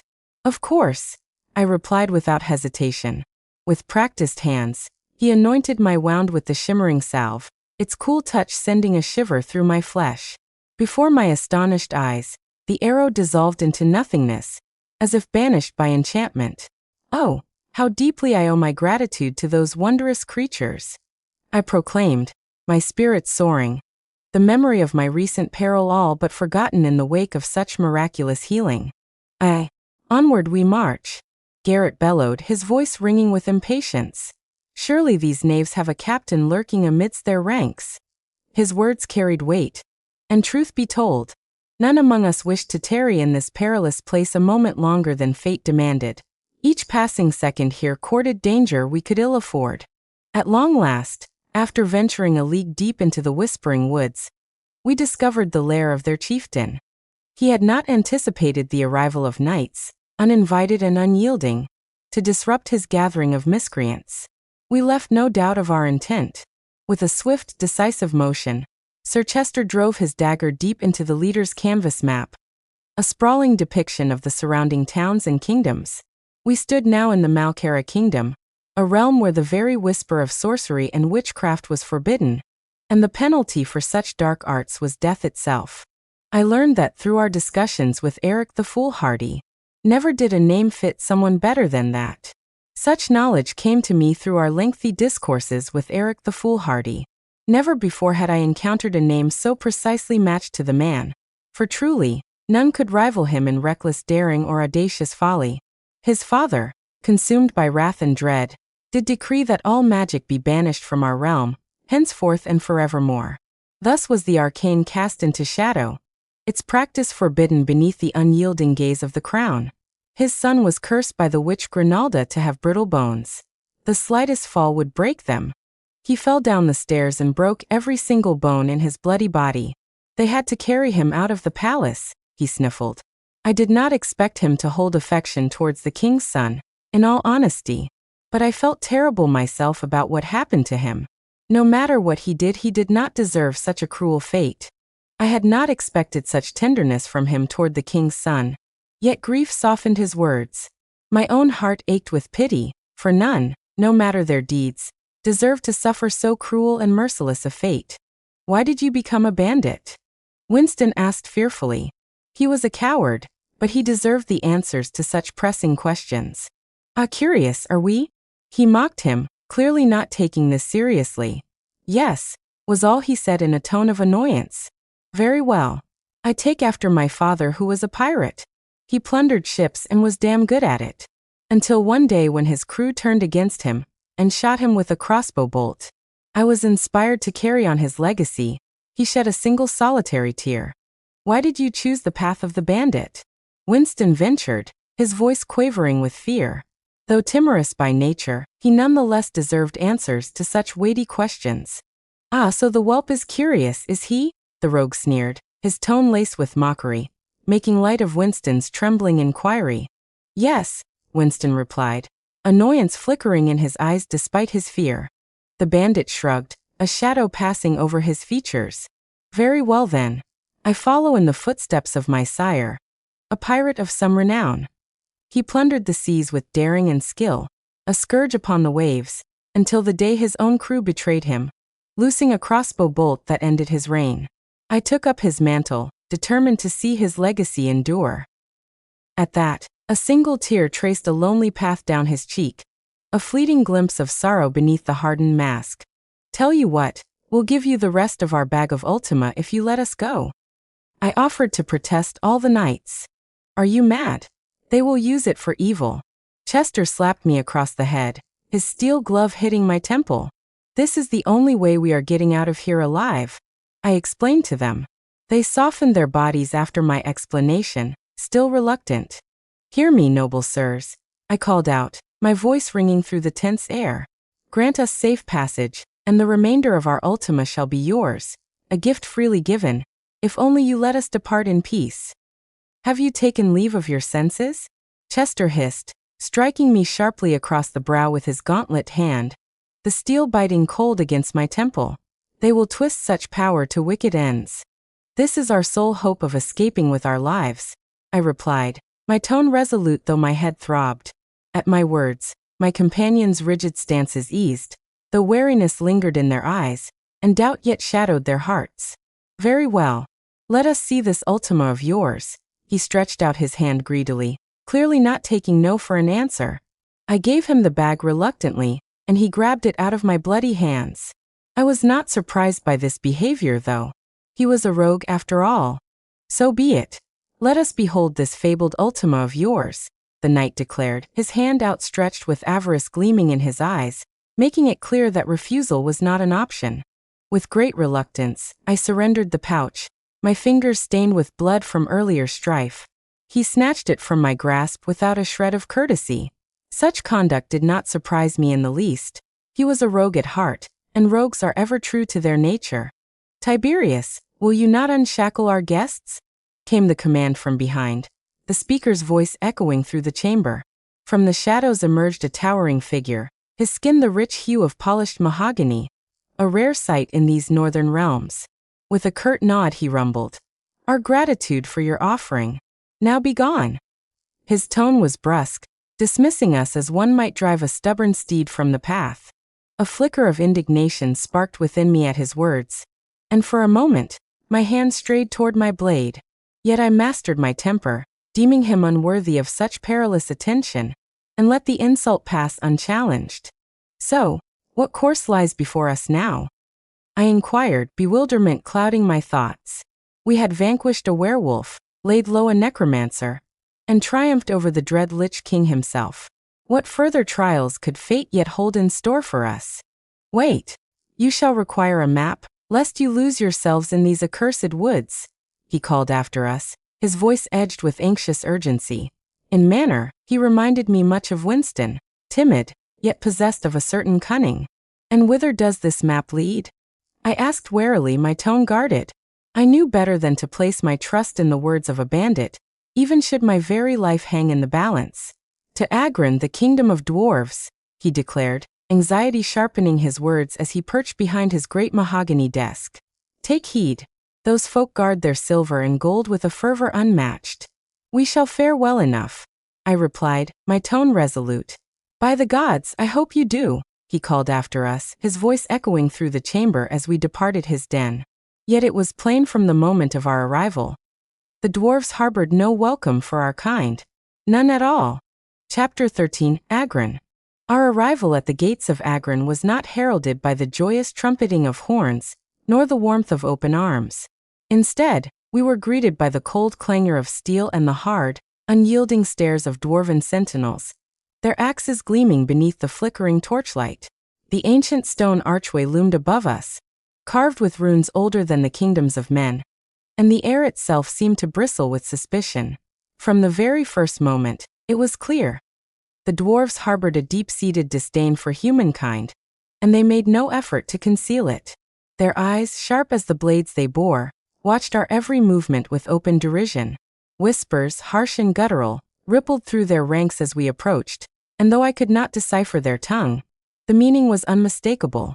"State your business, outlanders," barked the captain of the gate, a stout dwarf with a beard braided in silver and gold, his helm adorned with the sigil of a mountain split by lightning. His voice echoed through the stone corridors, carrying with it the weight of centuries of mistrust. I stepped forward, my companions close behind, and bowed with as much grace as I could muster. "We seek passage through Agron, noble captain.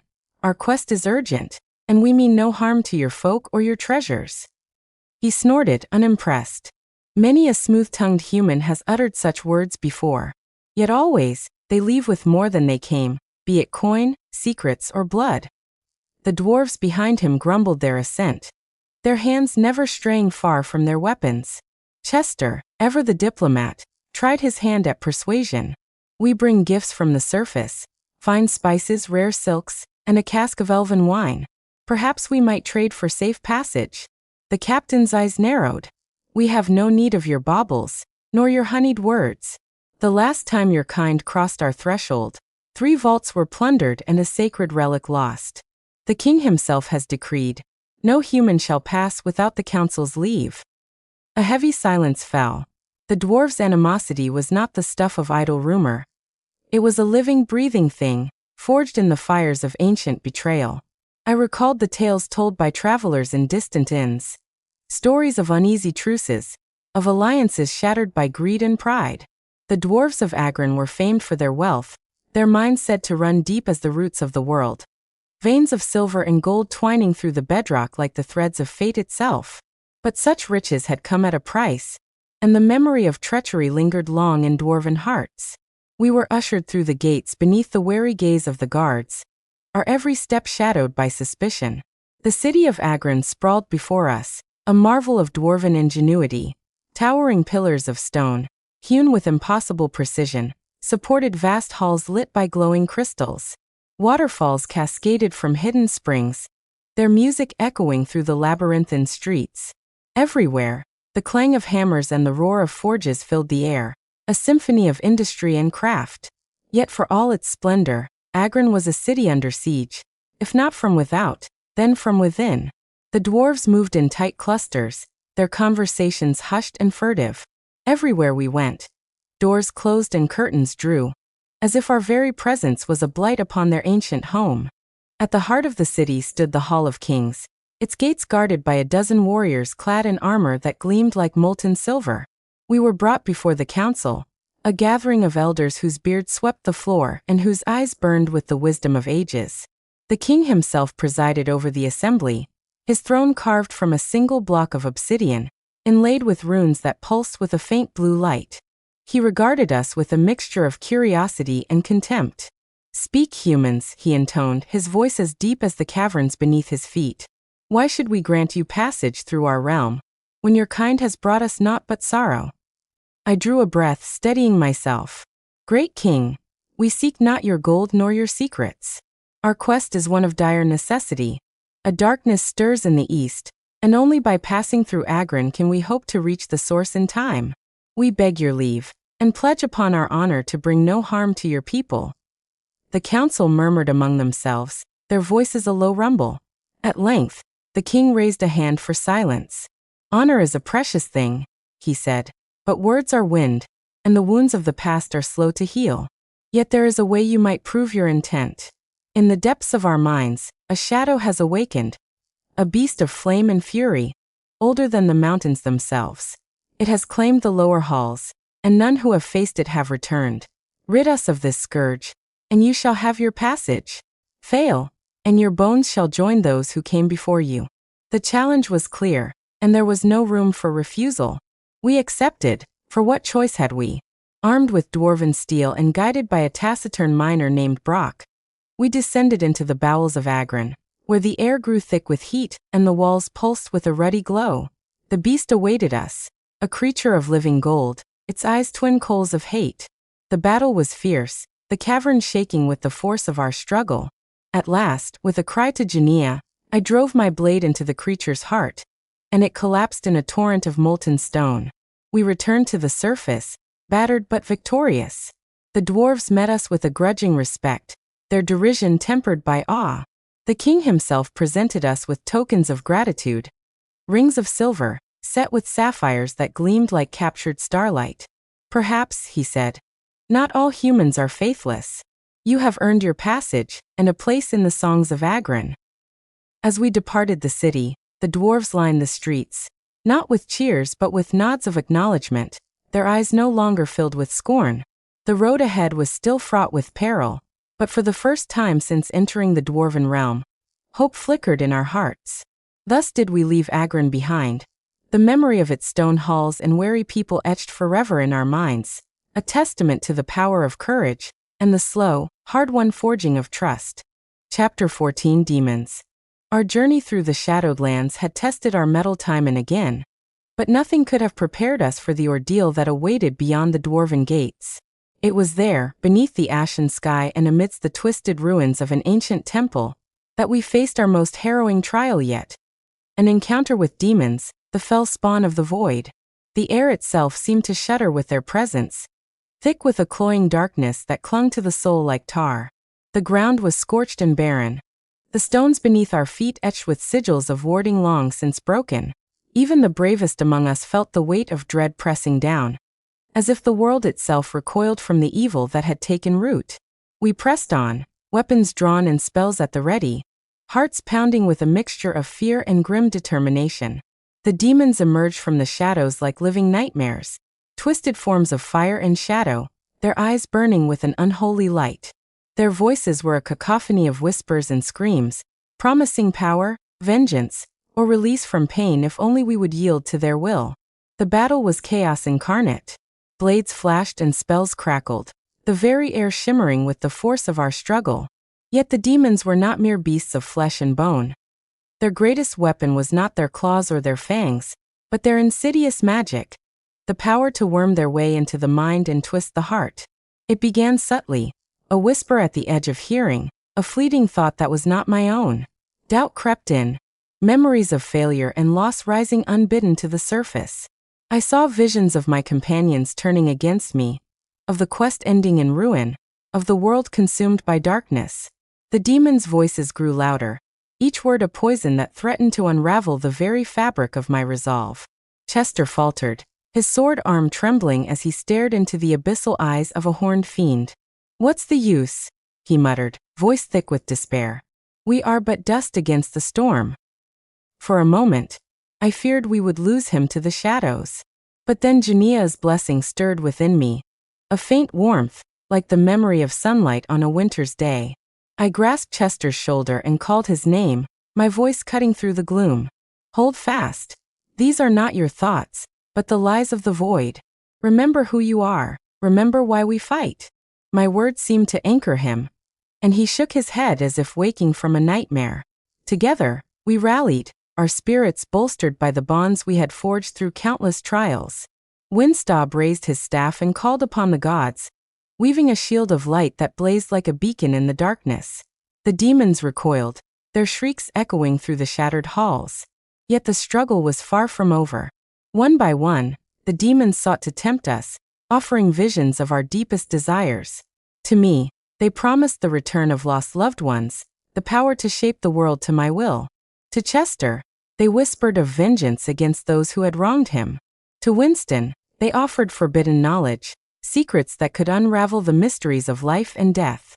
We wavered, each of us teetering on the brink. The demons' magic was seductive, their promises sweet as honey and twice as deadly. For a heartbeat, I felt myself slipping, the world growing distant and unreal.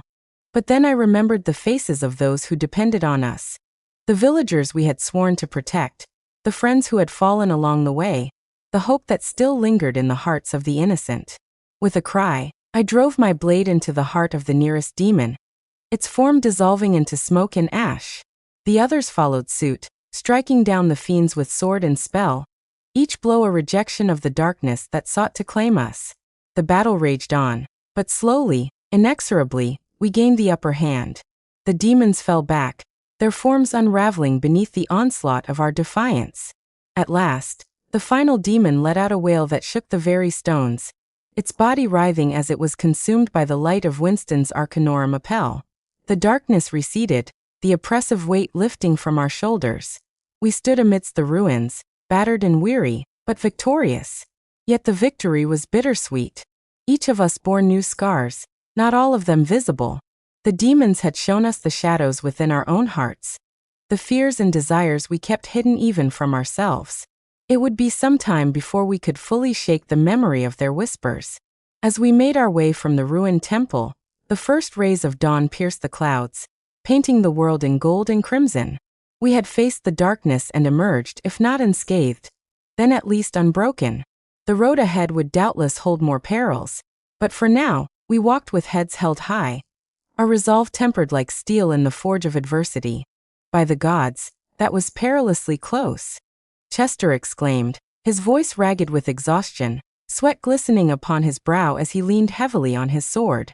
The shadows of our ordeal clung to him still, his eyes haunted yet alight with the fire of survival.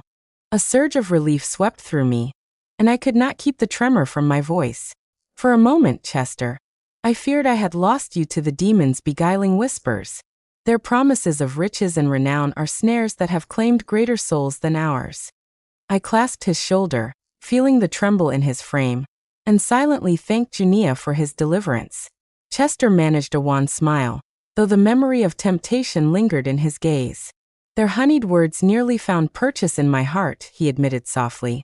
But your voice called me back from the brink. Had you not spoken, I might now be wandering the endless dark, a thrall to the void. I nodded, my thoughts drifting to those who had not been so fortunate.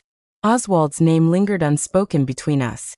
A comrade lost to the lure of shadow, his ambition and pride twisted until he became but a ghostly echo in our memories. Once, he had laughed beside us around the campfire, his dreams as bright as the stars overhead. Now he was no more than a fleeting wisp, a lesson etched in sorrow. Oswald would have fallen. I murmured, the words heavy with regret. He was ever drawn to the promise of glory, blind to the perils that lay hidden beneath gilded offers. May the gods grant him peace, wherever his spirit wanders. Chester bowed his head, the silence between us thick with remembrance. Let his fate be a warning to us all, he said at last. We must guard our hearts as fiercely as we wield our blades, lest we too be undone by the darkness within. The dawn light crept through the shattered arches of the ruined temple, casting long golden rays across the blood-stained stones. Our wounds ached, and our spirits bore the scars of the battle. Yet we stood together, tested but unbroken. The demons' whispers had sought to divide us, to turn our desires and fears against one another. But in the crucible of that night, our fellowship had been reforged, stronger than before. As we gathered our gear and prepared to journey onward, I felt a renewed sense of purpose. The road ahead would surely bring more trials, and the shadows would not easily relinquish their hold. But we had faced the abyss and returned, our will tempered by adversity and our loyalty to each other made steadfast. Come, Chester, I said, my voice steadier now. Let us leave this place of sorrow behind. There are still battles to be fought, and the world yet needs champions who will not falter, no matter the temptations set before them. He straightened, the weight of despair lifting from his shoulders, and together we stepped from the ruins into the light of a new day, wiser, warier, and bound by the unbreakable chain of shared ordeal. Thus, with the memory of Oswald as both warning and guide, we pressed onward, determined that our hearts would remain true, even as the shadows gathered once more on the horizon. Chapter 15. Lake of Fate. We had wandered, quite by chance, into a place of legend. A lake spoken of only in the oldest tales, whispered as the Lake of Fate. Its waters shimmered with an otherworldly light, casting rippling reflections that seemed to twist and dance with secrets untold. It was said that here, beneath the gaze of ancient stars, one might glimpse the tapestry of their destiny, woven strand by the hands of fate itself. Compelled by awe and curiosity, each of us resolved to seek our fortune in the lake's depths. My heart hammered within my chest as I stepped forward, the cool mist curling around my ankles. I knelt at the water's edge, my reflection wavering upon the surface, and in a trembling voice, Chester was the next to approach the Lake of Fate, his steps slow and uncertain as he gazed into its shimmering depths. With a trembling breath, he called upon the ancient waters to unveil his destiny. The surface grew dark, swirling with shadows, and from the gloom rose a voice as cold and pitiless as the grave. Yours is a path that ends in darkness, Chester. You shall meet your doom beneath the fangs of the cannibal Morage. A chill swept over us, and the words hung heavy in the air, their grim portent settling upon our hearts like a shroud.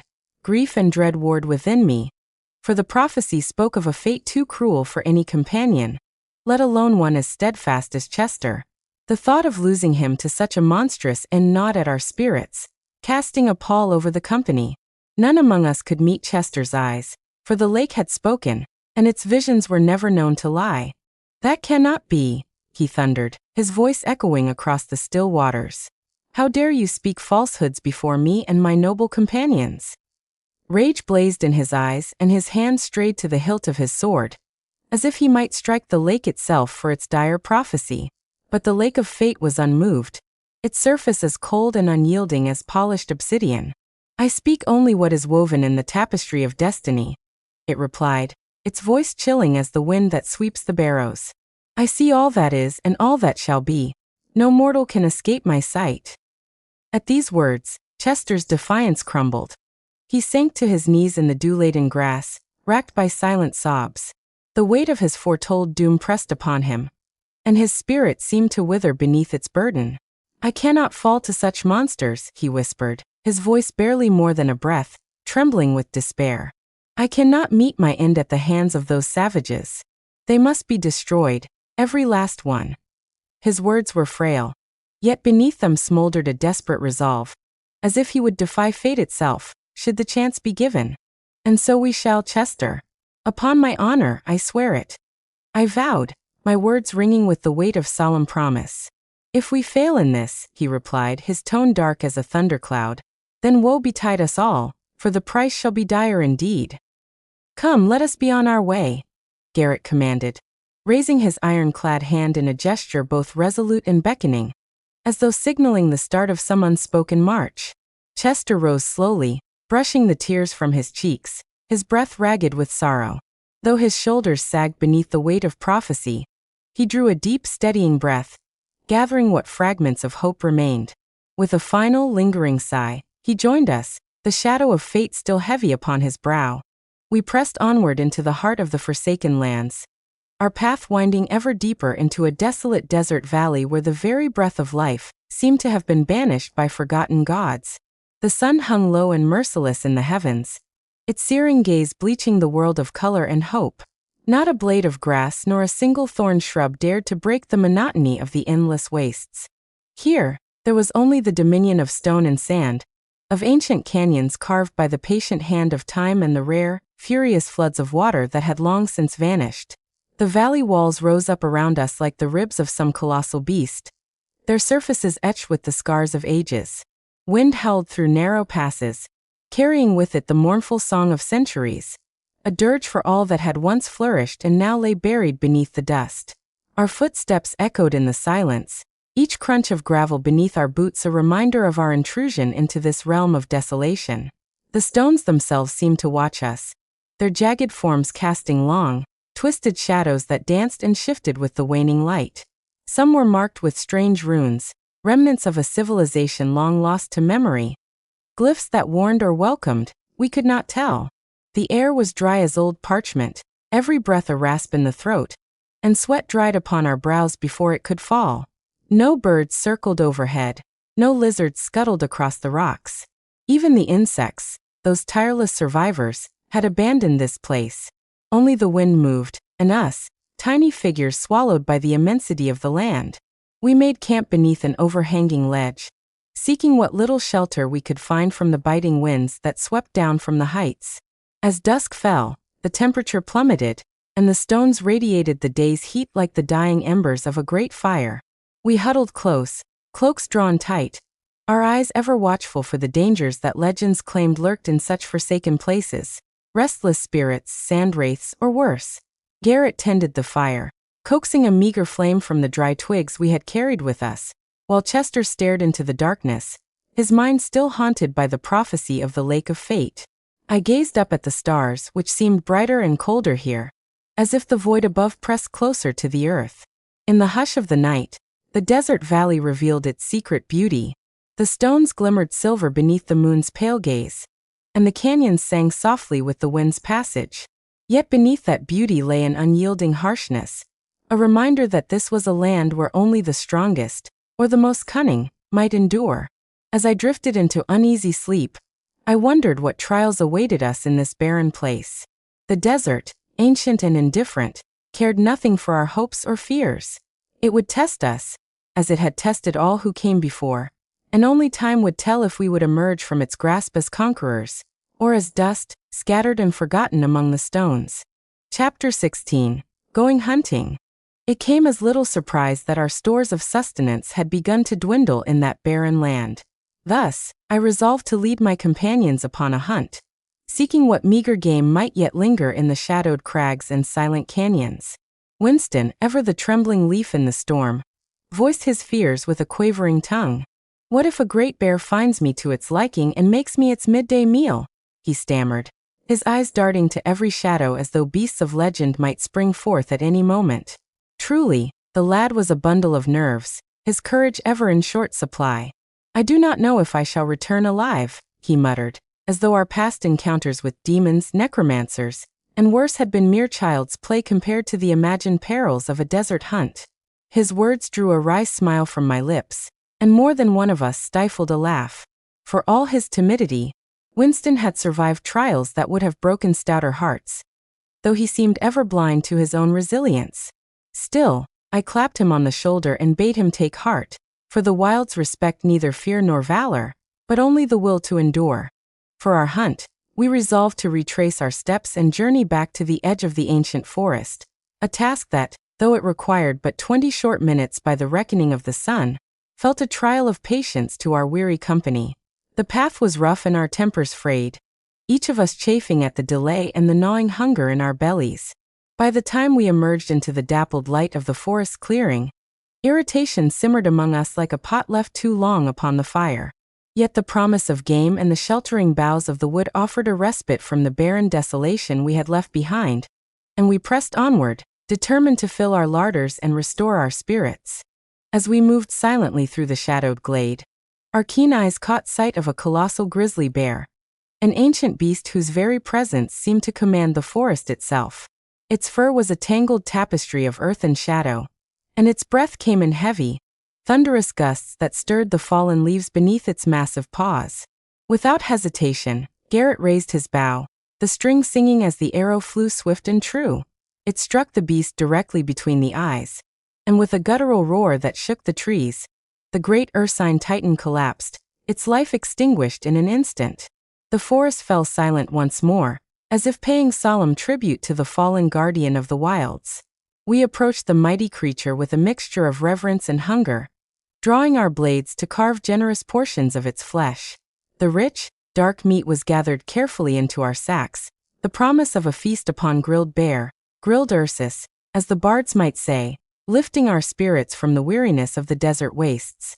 As I worked alongside my comrades, a sudden pang of longing stirred within me, and the words slipped from my lips unbidden. "Man, I sure miss Grendel." The confession hung in the air, surprising even myself.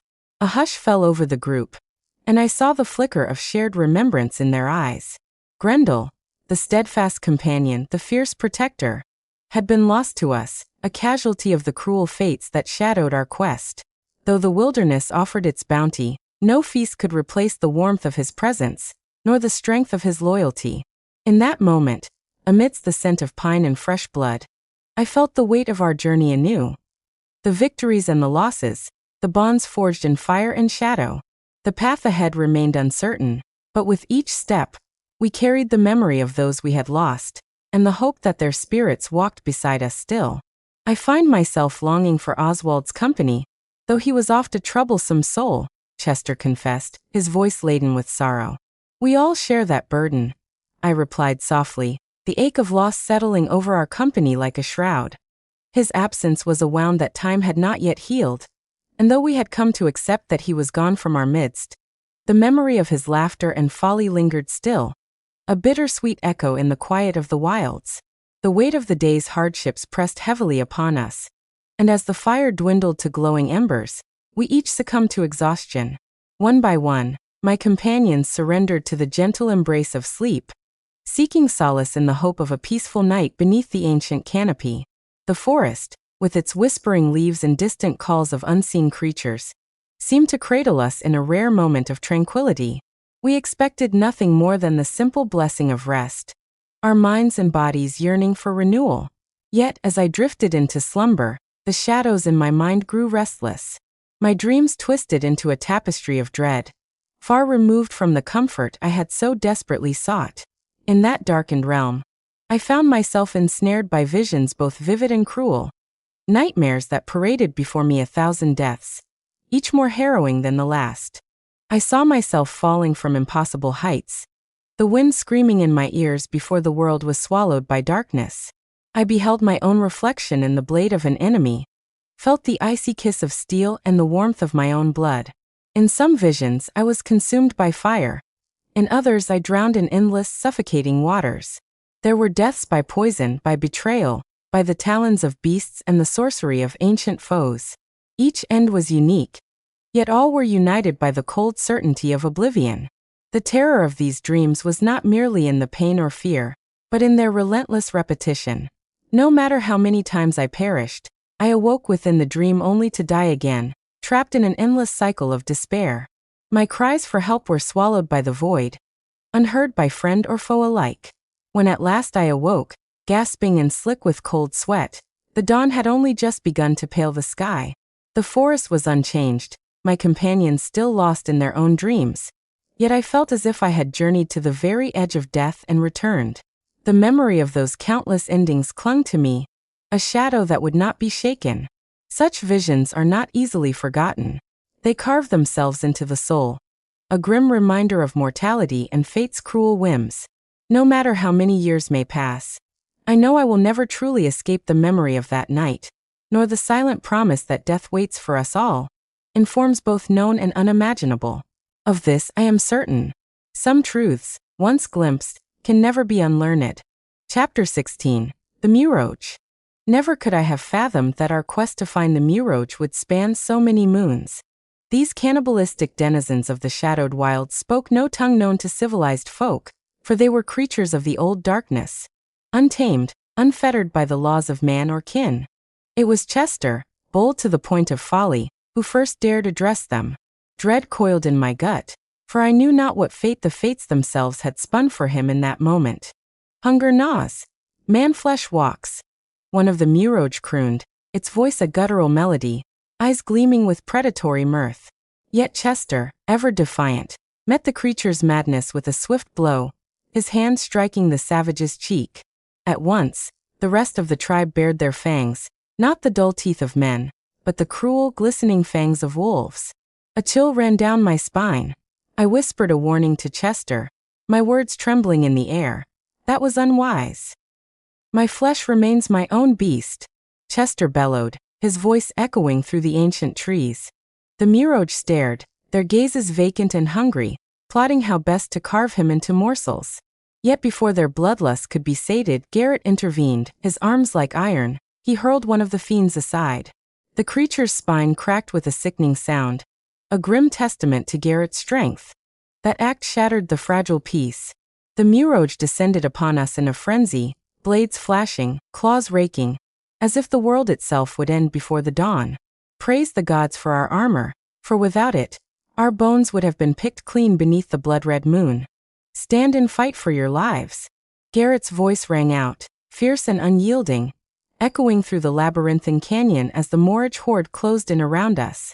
The air was thick with dust and the stench of blood, the sun's dying light casting long, menacing shadows across the jagged rocks.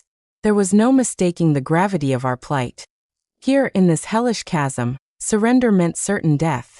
We could not afford to falter, not now, not ever.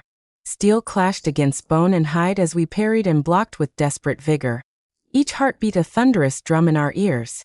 The Muroch came at us in a frenzy, their war cries reverberating from the canyon walls, their crude axes and spears glinting with malice. Winston, though trembling, fought valiantly at my side, his blade flashing in the gloom. Yet more than once, I saw him stagger, nearly overwhelmed by the sheer ferocity of our foes. Suddenly, a hush fell over the battlefield. A dreadful stillness, as if the canyon itself held its breath. From the darkness of a mud-caked shack at the canyon's edge, the leader of the Muroch emerged. He was a monstrous figure, his sinewy frame draped in tattered hides, a ghastly necklace of human teeth clattering against his chest. His eyes glowed with a savage intelligence, and his lips curled into a sneer as he surveyed the chaos. With a guttural command, he rallied his warriors, who surged forward with renewed fury. The ground shook beneath their charge, and the clangor of battle reached a fevered pitch. I caught a glimpse of Chester, his shield battered, his face streaked with sweat and blood, standing firm against the onslaught. "Hold the line!" I shouted, my own sword arm aching with fatigue. Let not a single one of these fiends break through. The moorage pressed us hard, their numbers seemingly endless. Garrett loosed arrow after arrow into their ranks, each shaft finding its mark, but still they came. Winston conjured what little magic he could muster, casting blinding flashes of light to slow their advance. Yet for every foe we felled, 2 more took their place. Amidst the pandemonium, the moorage chieftain raised a blowpipe and took aim, his eyes fixed upon Chester. Time seemed to slow as I watched the slender dart fly, a flicker of death in the dim light. It struck Chester in the neck, just above the collar of his mail. He staggered, a look of shock and pain contorting his features. "Ian," he gasped, his sword slipping from numb fingers. I rushed to his side, fending off the moorage with wild, desperate swings. Chester collapsed into my arms, his skin already paling, the poison working swiftly through his veins. "Stay with me, Chester," I pleaded. But his breath came shallow and ragged. Around us, the battle raged on. Garrett and Winston fought with the strength of the desperate, their cries of rage and grief echoing through the canyon. The moorage, emboldened by the fall of our champion, pressed their attack with renewed savagery. Chester's grip tightened on my arm. "Do not let them take me," he whispered, his voice barely audible above the din. "Remember the promise. Destroy them all." "I swear it, Chester. By all the gods I swear it," I replied, my own voice breaking with sorrow. A faint smile flickered across his lips. "Good man," he murmured, and then his eyes grew distant, his hand falling limp as the last breath left his body. A roar of anguish tore itself from my throat. "Chester is fallen," I cried, my voice ringing out above the chaos. "Let none of these monsters live." With a fury born of grief, I surged to my feet, rallying my companions. We fought like men possessed, driving the moorage back step by bloody step. Garrett's arrows flew swift and true. Winston's magic blazed brighter than ever, and my own blade sang a song of vengeance. At last, the moorage broke and fled, their courage shattered by the ferocity of our wrath. The canyon fell silent, save for the ragged sound of our breathing and the distant, mournful wind. We gathered around Chester's body, the weight of loss heavy upon us. Garrett knelt and pressed a hand to his brow. "He was the bravest of us all," he said, voice thick with sorrow. Winston wept openly, his tears falling upon the blood-soaked earth. "He saved us time and again. We are lost without him." I bowed my head, the promise of vengeance burning in my heart. "He shall not be forgotten. His name will be sung in the halls of kings, and his memory will guide us through the darkness yet to come." Thus did Chester, steadfast knight and loyal friend, meet his end, not in glorious battle, but by the treacherous hand of poison.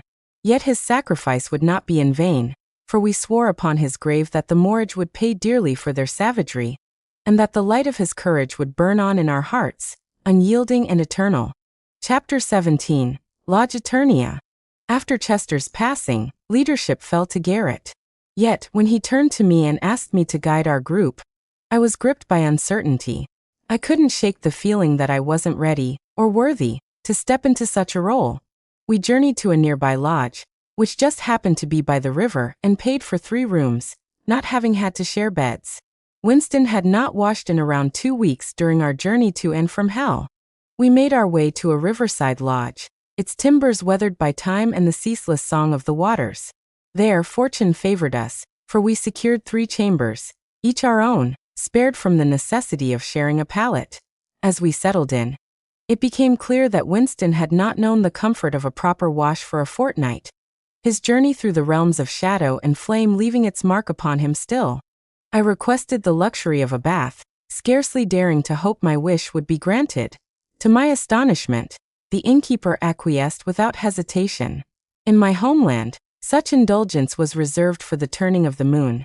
So rare and dear were the costs, it might as well have been the price of dragon's gold. When at last the basin was filled to its brim with steaming water, I lowered myself into its embrace. A sigh of pure bliss escaped my lips, for in that moment I was cradled by a comfort I had never before known in all my wanderings. Ah, how the breath escaped my lips in a sigh of pure contentment, for if ever there were a place that could rival the fabled halls of paradise, surely this was it. The Lodge Eternia, so I later learned it was called. rose before me like a vision conjured from the dreams of weary wanderers. What a peculiar name, I mused at the time, though the truth of it soon became clear to my heart. For who, having crossed its threshold, would ever wish to depart? The very stones seemed to whisper promises of eternal respite, and the air itself was sweet with the scent of hearth and home.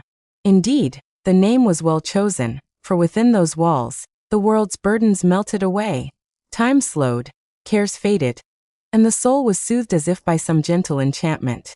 To step beyond its bounds would be folly. One could scarce imagine willingly forsaking such sanctuary, not for all the gold in dwarven vaults nor the glory of 100 victories. Here, in this haven of peace and wonder, I understood at last why it was called Eternia, for eternity itself would not suffice to exhaust the joys found within. Garrett's fist thundered upon my chamber door, shattering the tranquil spell of my bath. I lurched upright, water sloshing over the rim, and bellowed, "What dire calamity compels you to disturb my peace so rudely, Garrett?" At that moment, I knew not the true cause of his alarm, yet a shadow of unease crept over me. There was something unsettling about the master of this establishment, the Lodge Eternia. It struck me as most peculiar that the proprietor had not so much as inquired after our names, nor questioned the bloodstains upon our garb. Such indifference was a riddle, and one that gnawed at the edges of my mind. Garrett's eyes were wild with terror as he burst into the room. "Come quickly. We must rouse Winston as well," he urged, his voice trembling. There was no time to don proper attire.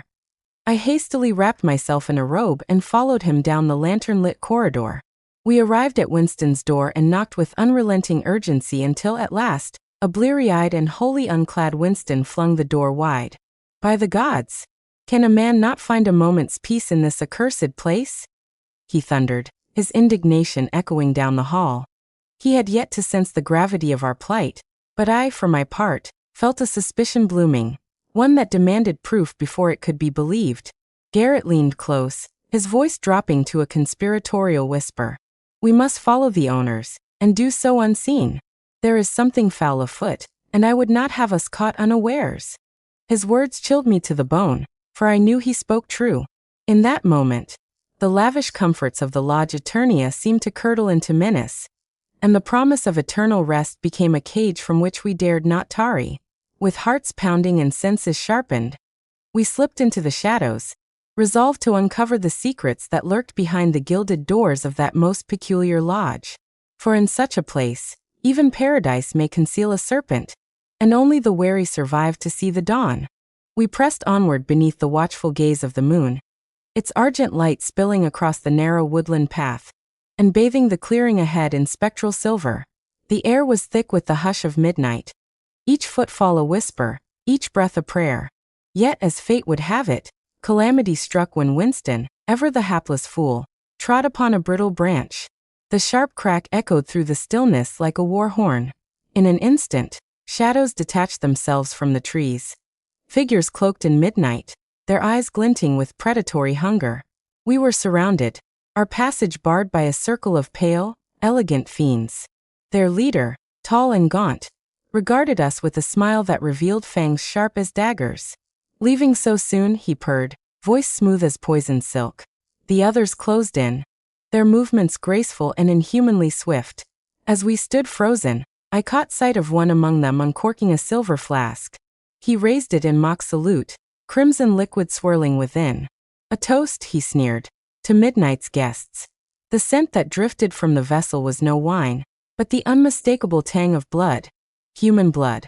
Revulsion twisted my gut, and I could not keep my disgust from my tongue. "Vile creatures! Must you flaunt your depravity even now?" The vampires laughed, the sound cold and hollow. My heart thundered in my chest, terror rising like a tide. Blinking vampires! Can this adventure possibly get any crazier? I cried, voice cracking as panic clawed at my throat. The leader's eyes narrowed. "You trespass in our domain, mortals. The penalty is feasting." With a sudden, predatory grace, the vampires lunged.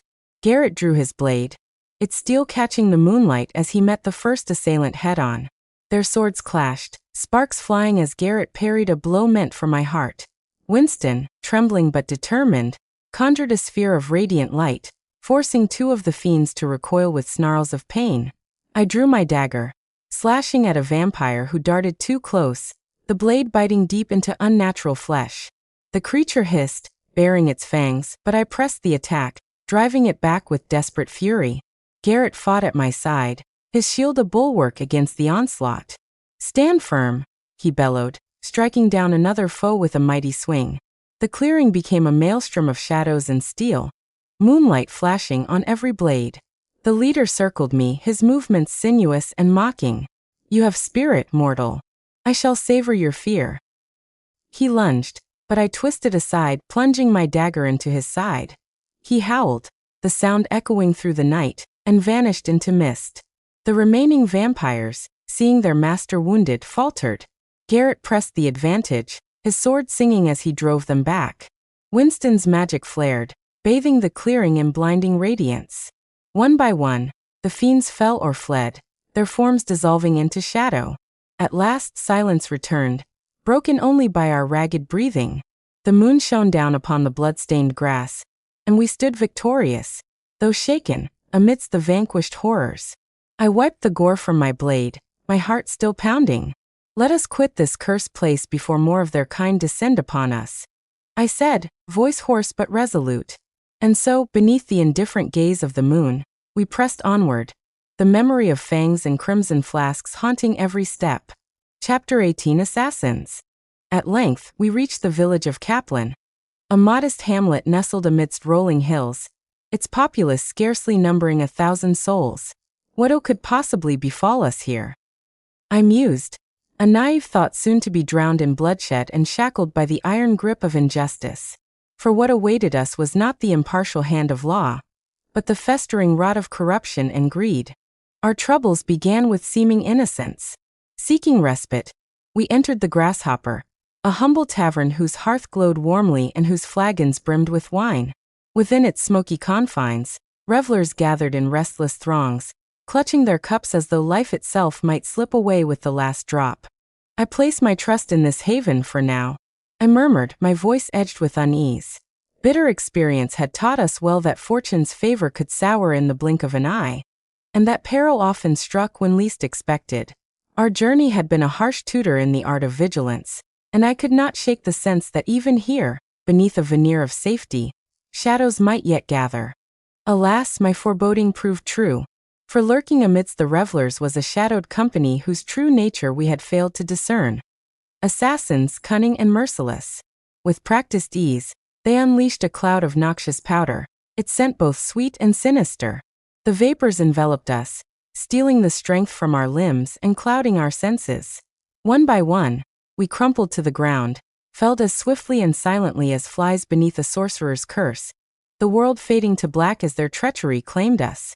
When at last we regained our senses, we found ourselves cruelly bound, wrists lashed tight with coarse rope, and our minds shrouded in a fog not easily dispelled. Disoriented and aching, we struggled to recall the events that had led us to such a wretched state. What dark design had marked us for this vile experiment? What grievous sin had we committed to warrant such torment? Rage and confusion warred within me, and I could not contain my contempt for our captors.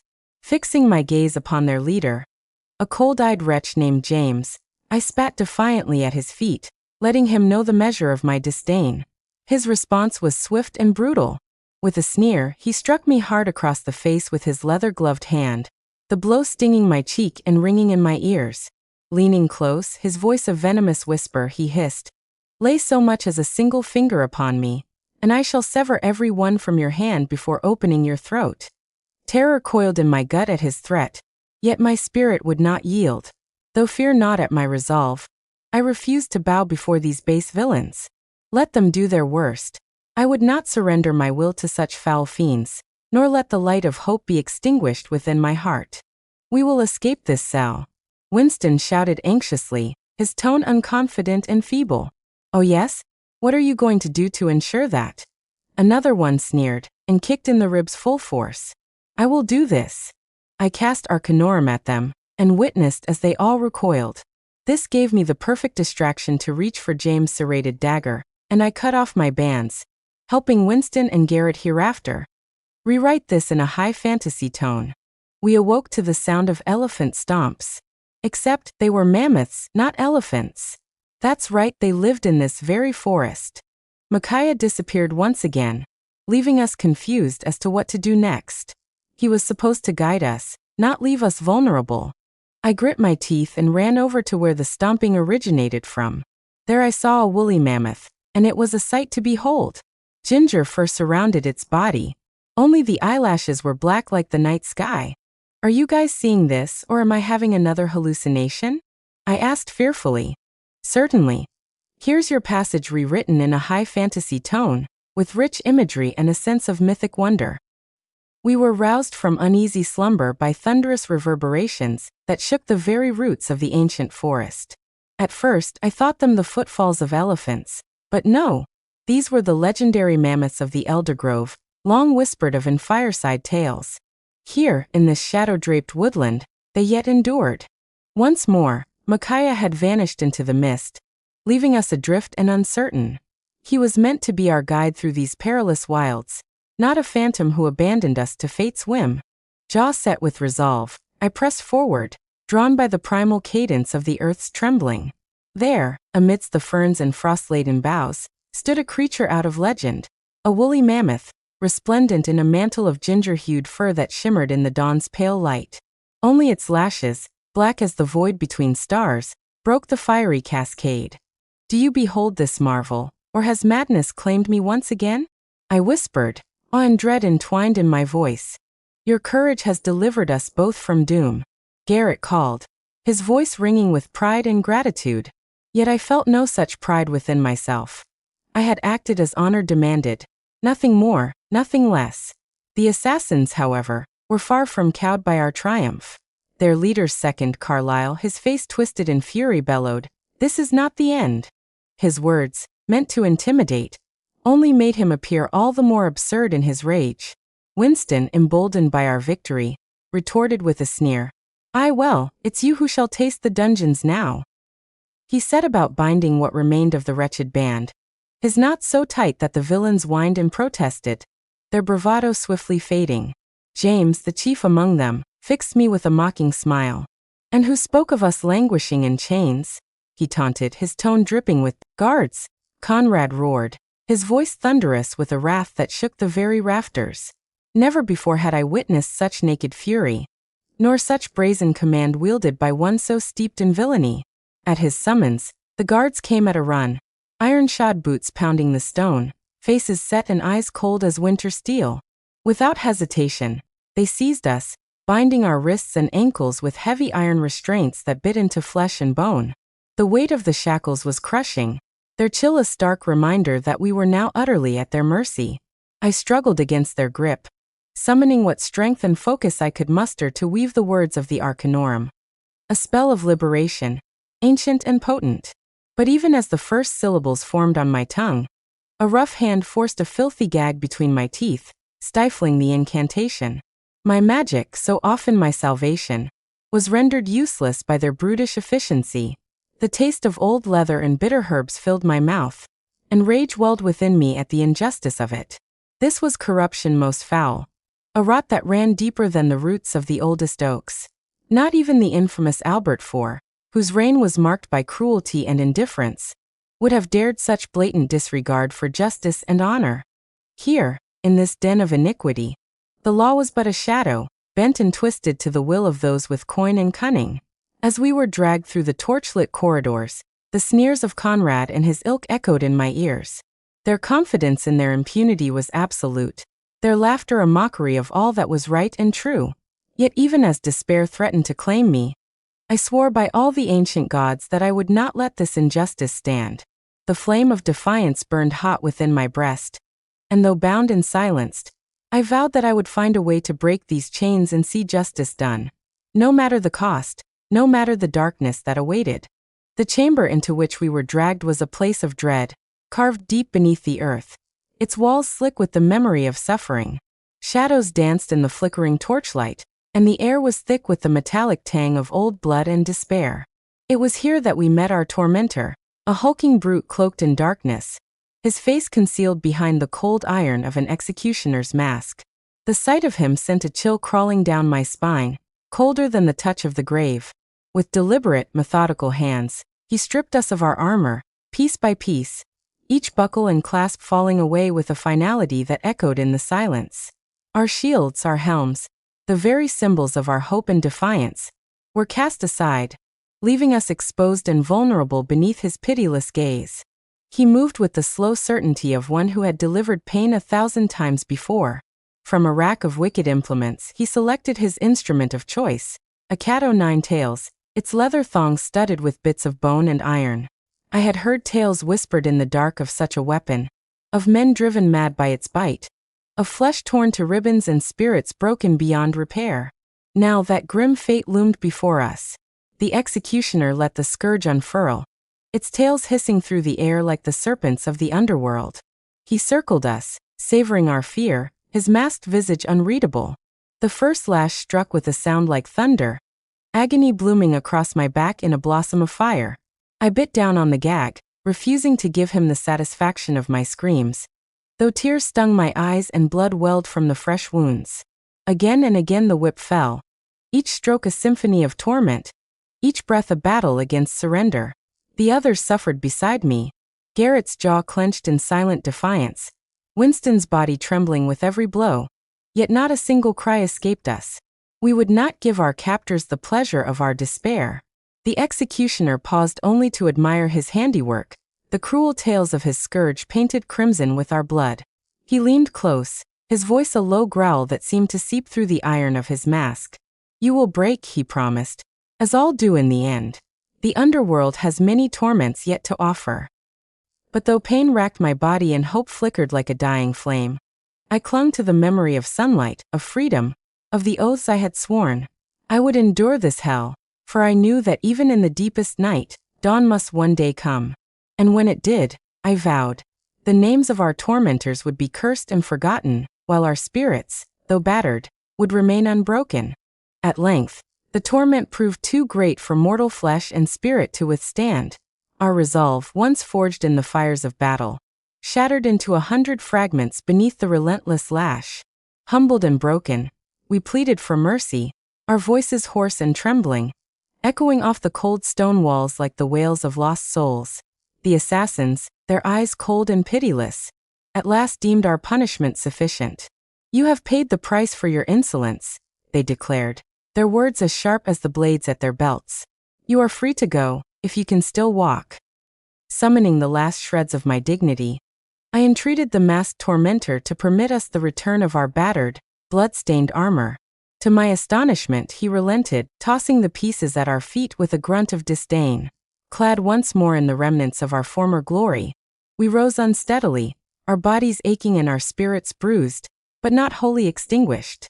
As we made our way toward the exit, the executioner fixed us with a baleful gaze, his voice thundering through the chamber like the roar of a lion. "See that you never darken these halls again, for should I glimpse your faces once more, I shall see to it that the king himself orders you hanged, drawn, and quartered. Mark me well, such a fate is not an idle threat." His words lingered in the air, heavy with menace, and we knew better than to doubt his resolve. With heads bowed and hearts heavy, we departed that accursed place, vowing never to return, and to carry the scars of that night as a grim reminder of the price of defiance. We sought refuge in a humble inn nestled at the edge of the village, our bodies weary and our spirits battered by the night's ordeal. Before crossing the threshold, we pressed a generous purse of coin into the innkeeper's palm, our silent bribe a tacit plea for discretion regarding the blood that stained our armor and cloaks.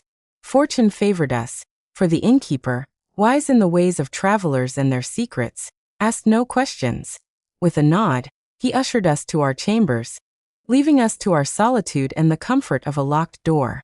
Thus, for a brief span, we found sanctuary from the world's cruelties, free to tend our wounds and seek what rest we could in the uncertain peace of the night.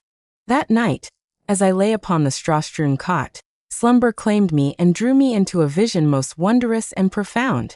In the realm of dreams, I beheld Princess Eliza, radiant yet imperiled, standing before the maw of a dreaded dragon, its scales black as midnight and its eyes burning with ancient malice. All around her, the land was steeped in shadow, death and suffering reigned, and hope seemed but a fading ember. Yet, amidst the carnage, I saw a glimmer of salvation. Through fire and fury, a band of resolute souls, ourselves among them, rose to challenge the beast. Steel clashed, courage blazed, and by our hands, the princess was delivered from ruin. The vision filled my heart with purpose, for it revealed the true measure of our quest. It was not gold nor silver that spurred us onward, but the pursuit of honor and the promise of glory everlasting. What greater cause could there be than to stand against darkness, to protect the innocent, and to etch our deeds upon the scrolls of legend? Truly, nothing in this world could surpass such a calling. Chapter 19, Sarcosuchus. Have you ever stood unflinching before a beast of monstrous girth? A crocodilian colossus with jaws wide enough to swallow a warhorse whole? Such was the trial we faced that fateful day. Bloodied and battered from our encounter with the assassins, we bound our wounds with grim resolve and pressed onward, refusing to yield to pain or fear. The agony was sharp, the memory fresh, yet we bore it in silence, for the path of destiny cares little for comfort. We strode forth as if untouched by the ordeal, driven by a purpose greater than ourselves. In our hearts, a single truth burned bright. We were fated to become the legends of Eldritch, our deeds sung by bards for generations to come. Of this, I was certain as the rising of the sun and the turning of the stars. We came at last to the banks of a mighty river, its waters glimmering with the pale fire of dawn. The current ran swift and deep, and the far shore beckoned like a promise just out of reach. Yet between us and our passage loomed a terror from the dawn of the world. A Sarcosuchus, ancient and monstrous, its armored hide glistening like wet obsidian beneath the rising sun. The beast's colossal head broke the surface with a thunderous splash, jaws gaping wide enough to devour a man whole. Its yellow eyes fixed upon us, cold and unblinking, while its tail lashed the water from side to side, sending up great plumes of spray. It moved with a dreadful grace, a demon of the river, intent upon denying us our quest. "Steel yourselves," I cried, drawing my blade as my companions readied bow and spell. "This is no mere beast, but a relic of chaos. Let none falter." With a guttural bellow, the Sarcosuchus surged from the depths, its maw snapping shut mere inches from Garrett, who rolled aside and loosed an arrow that glanced harmlessly from its armored skull. Winston conjured a globe of searing light, hurling it into the creature's eyes, but the monster only roared in fury, thrashing with renewed violence. Winston charged, shield raised, and struck at the beast's snout, drawing its wrath. The Sarcosuchus lunged, jaws closing on his shield and wrenching it from his grasp. I rushed to his aid, driving my sword into the thick hide at the base of its neck. The blade bit deep, but the creature's hide was as stone, and it whipped its tail, sending me sprawling into the mud. The riverbank became a maelstrom of chaos, Garrett firing arrow after arrow, Winston weaving spells of light, Winston battering the beast with a broken pike. The Sarcosuchus thrashed and snapped, its roars shaking the very earth, but we pressed the attack, refusing to yield. At last, I seized a fallen branch, still smoldering from Winston's fire-covered arrow, and with a cry to the gods, drove it into the creature's eye. The beast shrieked, rearing back, blood and smoke pouring from the ruined socket.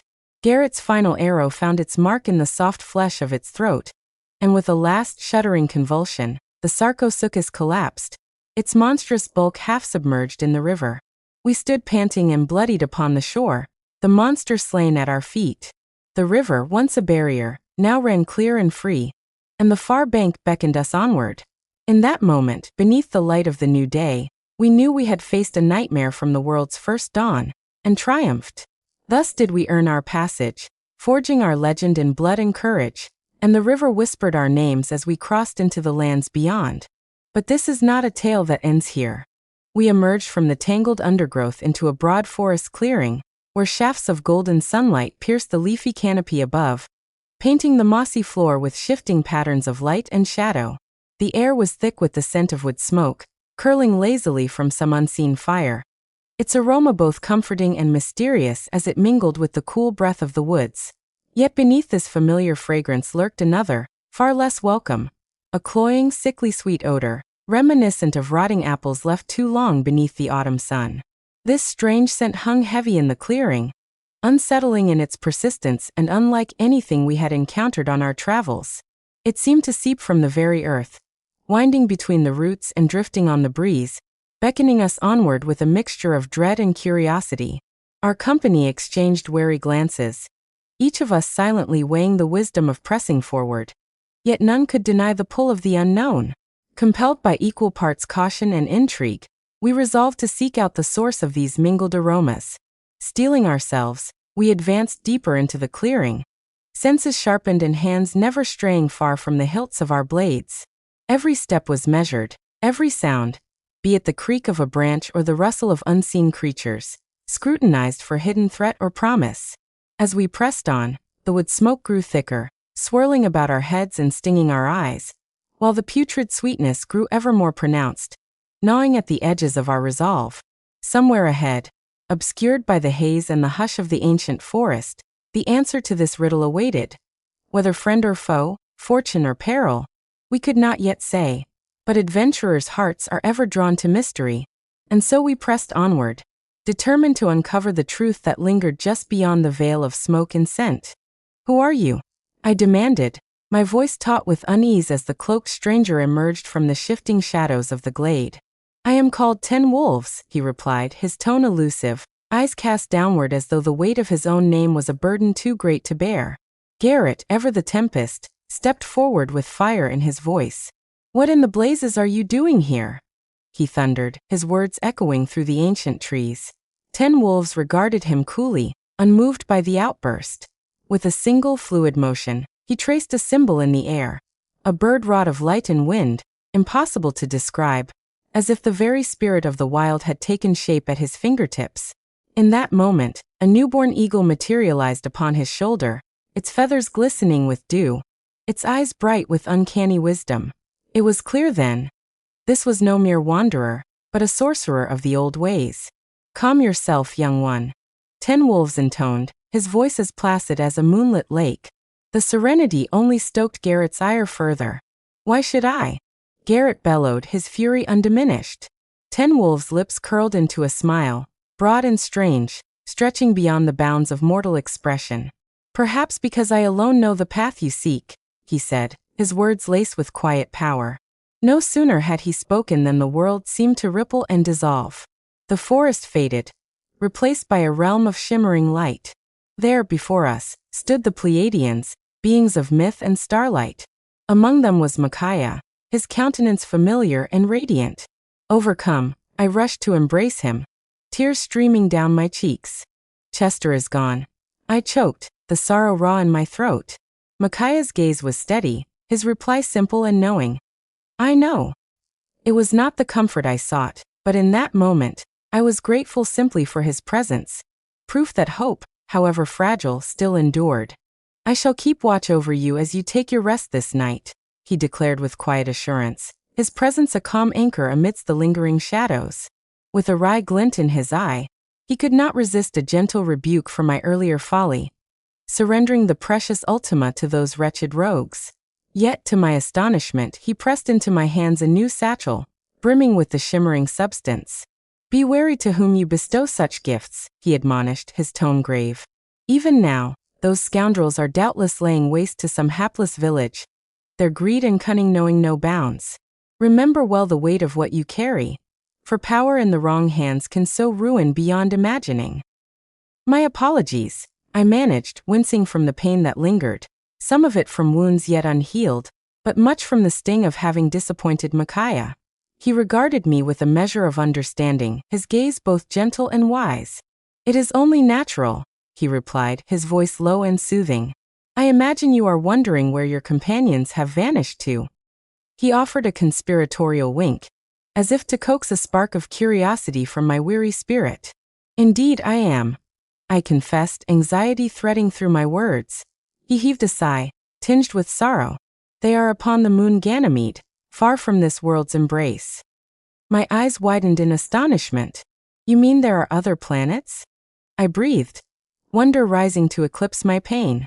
"Aye, and galaxies as well," Micaiah replied, his voice now bright with excitement. "The tapestry of the cosmos is vast, and our journey but a single thread within its endless weave." What in the name of the bloody saints is a galaxy? I asked, my voice thick with bewilderment, for such a word was as foreign to me as the tongue of dragons. Micaiah's eyes twinkled with mirth and patience. He lifted his hand, tracing an arc across the heavens above us. Picture, if you will, the night sky, strewn with stars beyond counting, he began, his tone weaving the air with wonder. Now imagine not a mere handful, but 100,000 such stars, bound together in a vast, swirling sea of light. That, my friend, is but a single galaxy, a kingdom of suns, each with worlds spinning in their dance, all adrift in the endless tapestry of the cosmos. The very thought staggered me. I gazed upward, as if I might glimpse the truth of his words in the velvet dark, my mind reeling at the immensity of such creation. The world suddenly felt both smaller and far more wondrous than I had ever dreamed. As the silver moon climbed high and the embers of our campfire glowed warm and bright, we gathered close beneath the ancient boughs. One by one, we exchanged quiet farewells, voices hushed with the weight of the night's wonders. Rest well, my friends, Micaiah intoned, his gaze lingering upon each of us in turn. May your dreams be free of shadow. Good night, all, Garrett murmured, rolling his cloak about his shoulders and settling near the fire's edge. Winston yawned, stretching wearily.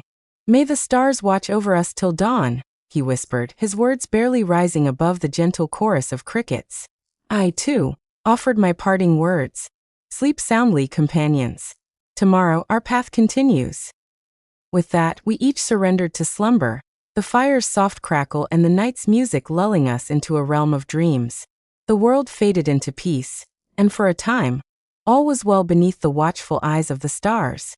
Chapter 20, Woolly Mammoth. At the break of dawn, when the world was still silvered with dew and the air was thick with the promise of secrets, we were roused from our slumber by a thunderous rumbling that shook the very earth beneath our bedrolls. The sound was so deep and resonant that it seemed to rise from the bones of the land itself, echoing through the roots of the ancient trees and setting the birds to flight in a panicked flurry. At first, in the haze between dream and waking, I thought it the tread of elephants, for I had heard tales of such creatures roaming the southern plains, great, gray beasts with ears like sails and trunks like serpents. But as the sound drew nearer, growing ever more insistent, it became clear that these were no creatures of the southern wilds. No, these were something older, something out of the world's first dawn. Mammoths, ancient titans of the wild, whose kind still roamed the shadowed heart of this enchanted forest, untouched by the march of time and the ambitions of men. I sat bolt upright, heart hammering in my chest, and cast a frantic glance about our small camp. The fire had burned down to glowing embers, sending up thin tendrils of smoke that twisted and vanished in the crisp morning air. My companions were stirring, faces drawn and wary, hands instinctively reaching for sword hilts and bowstrings. Yet one among us was missing. Micaiah, ever the enigmatic guide, had vanished as suddenly as mist at sunrise. He had a habit of slipping away when least expected, leaving us to our own devices and uncertainty. Frustration gnawed at me. He was meant to be our beacon in these strange lands, not a phantom who left us exposed to whatever perils might prowl. I muttered a curse beneath my breath, jaw clenched in irritation and rising anxiety. Where in the blazes has he gone now? Winston grumbled, rubbing sleep from his eyes. He looked more like a disgruntled owl than a wizard at that moment, his hair sticking out at odd angles. Vanished again, I replied, trying to keep the bitterness from my voice. He's as elusive as a shadow at noon. Garrett, ever the vigilant archer, was already on his feet, scanning the treeline with narrowed eyes. We can't wait for him. Whatever's coming is nearly upon us. The rumbling grew louder, punctuated by the cracking of branches and the distant, mournful trumpeting that sent shivers down my spine. I sprang to my feet and hastened toward the source of the mighty stomping, my boots squelching in the dew-laden ferns. The others followed, weapons drawn, senses sharpened by the thrill of the unknown.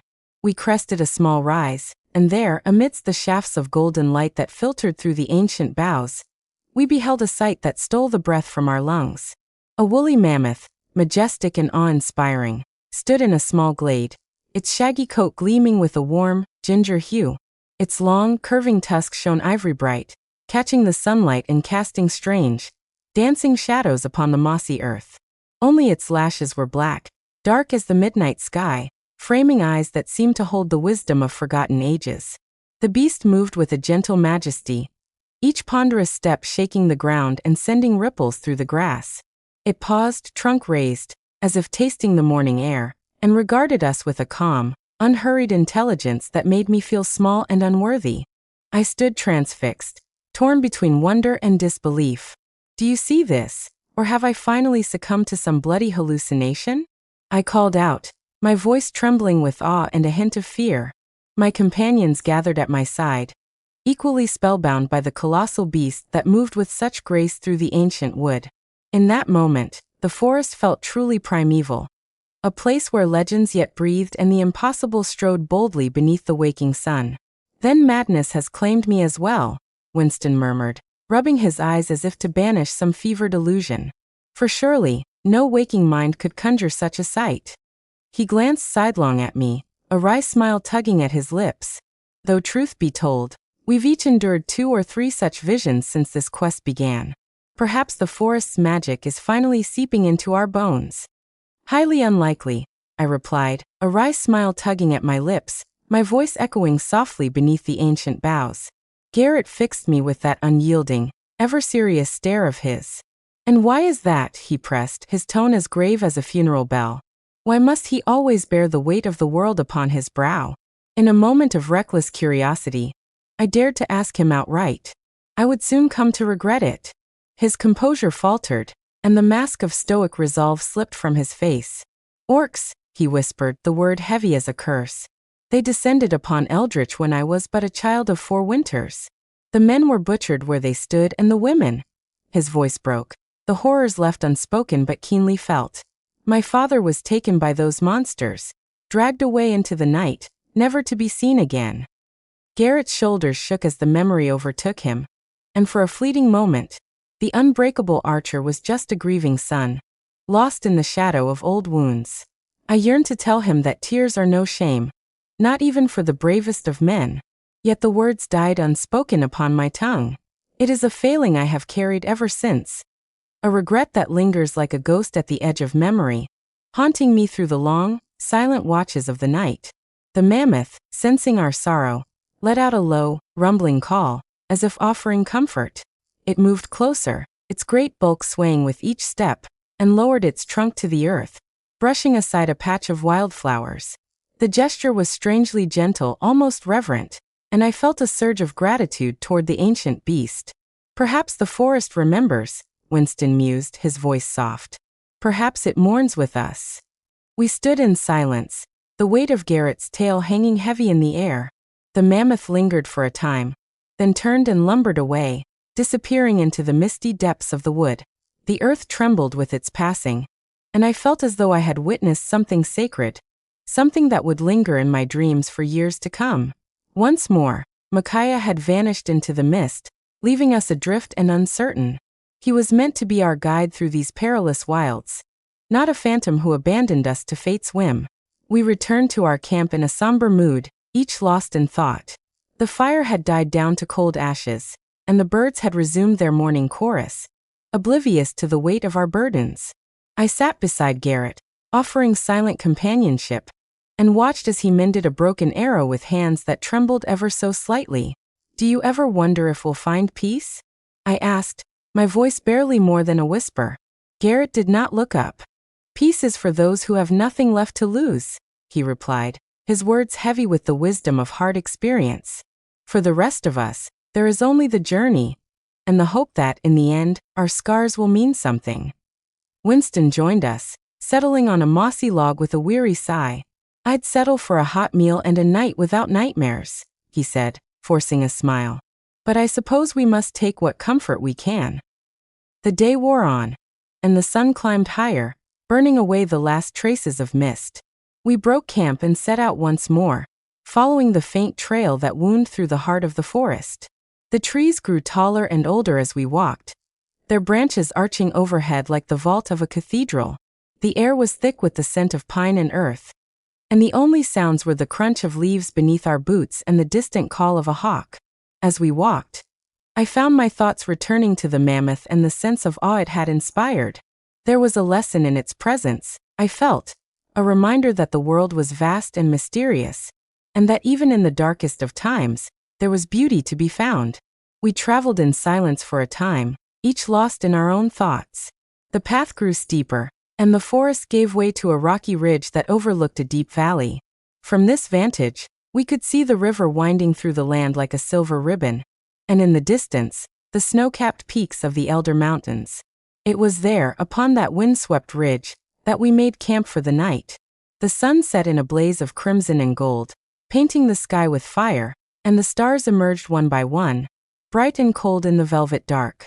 We sat around the fire, sharing stories and memories, and for a little while, the weight of our burdens seemed lighter.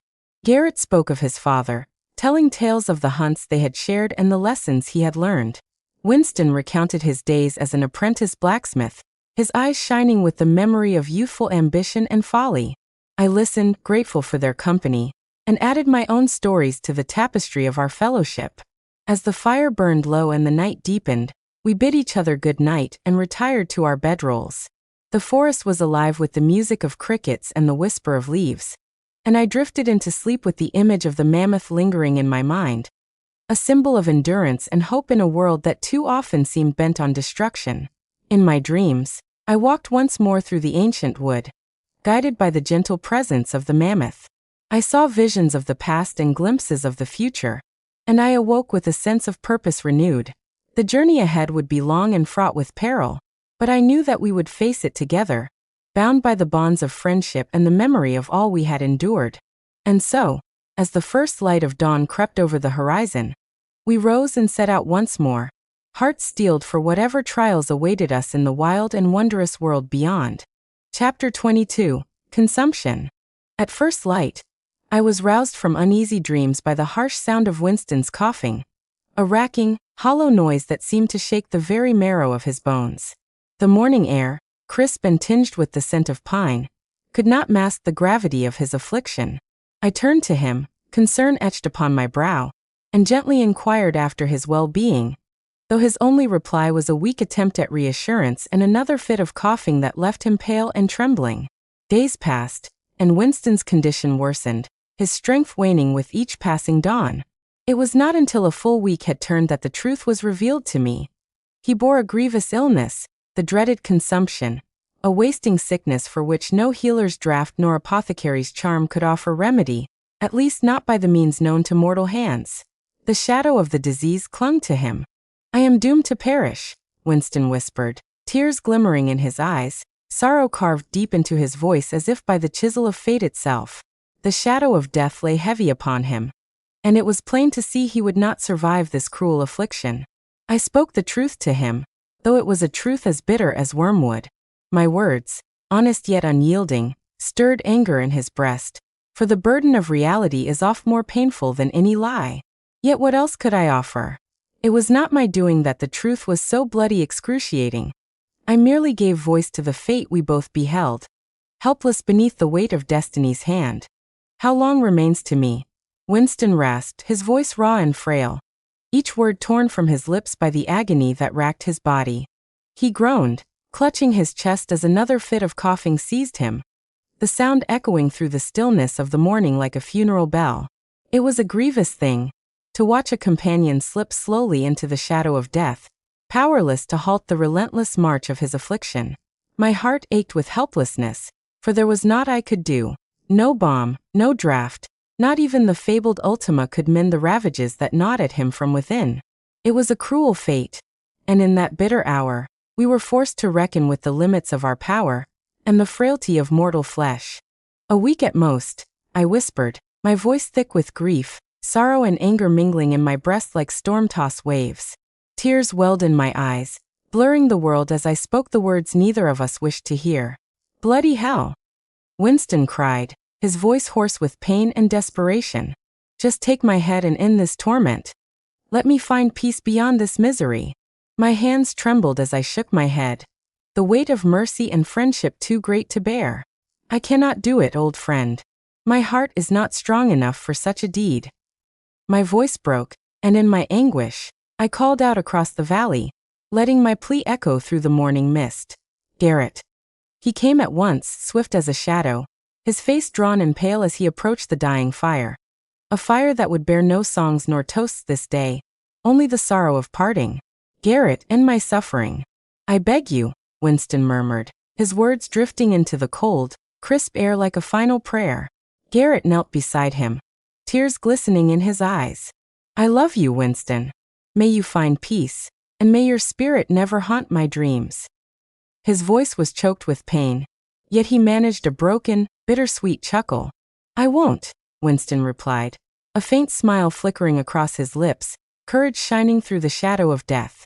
With a heavy heart, Garrett drew his blade and, with one swift stroke, granted Winston the mercy he had begged for. The sword flashed, and the deed was done. Blood and bone spilled upon the earth, marking the end of our companion's suffering. The valley fell silent, save for the quiet weeping of two friends bound by grief and the memory of a soul departed. I will never get to call him a coward again, Garrett choked out. I won't either, Garrett, I reminded him. How near do you reckon we are to this elusive Princess Eliza? Winston grumbled, his voice heavy with fatigue and disdain as we trudged along the winding forest path. We have labored for more than a month now, risking life and limb for the sake of some bloody royal. For all we know, she may already have perished in some forsaken tower or dragon's maw. His words rang true in my heart, for I too harbored little love for the trappings of crowns and courts. The memory of King Albert IV, his cold eyes and iron will, rose unbidden in my mind. That monarch was a tyrant, a man who would sell his own kin for a handful of gold, who saw his subjects not as souls but as ledgers to be tallied and taxed. To serve such a king, even in the name of rescue, left a sour taste in my mouth. We pressed onward beneath the ancient boughs, the forest thickening around us, shadows lengthening as dusk crept ever closer. The air was heavy with the scent of moss and distant rain, and every step seemed to echo with the weight of our doubts. Garrett, ever the stoic, walked ahead, his keen eyes scanning the undergrowth for signs of danger. He paused, glancing back at us. Royalty or not, Eliza is but a pawn in her father's games. Yet if we do not act, her blood will stain our hands as surely as the king's. I nodded, though bitterness lingered in my chest. But what of our own souls? Are we to become tools for a tyrant? Or is there something in this quest worth more than coin or kingly favor? Winston spat into the ferns, his contempt clear. If the king had an ounce of decency, he'd be here himself, not sending us to die in his stead. I'd sooner trust a goblin's promise than Albert's word. Night began to fall, and we made camp beneath the shelter of a great oak, its roots twisted and ancient. The fire crackled, casting flickering shadows across our weary faces. As we sat in silence, the question gnawed at us. Was our quest truly noble, or were we but pawns in a game of thrones, sent to perish for the whims of a heartless sovereign? Yet as the flames died low, I found myself thinking of Eliza, not as a princess, but as a soul in peril, a life worth saving for its own sake. Perhaps, I thought, our journey was not for kings or crowns, but for the hope that even in a world ruled by cruelty, there might yet be a glimmer of honor and redemption. Winston, sensing my thoughts, spoke softly. If we find her, let it be for her sake, not for the wretched king's. Let our deeds be our own, not his. Chapter 23, Ogres. The forest had grown dark and tangled, the ancient trees pressing close as if to shield us from the world beyond. The air was thick with the scent of moss and earth, and the only sound was the distant call of a night bird.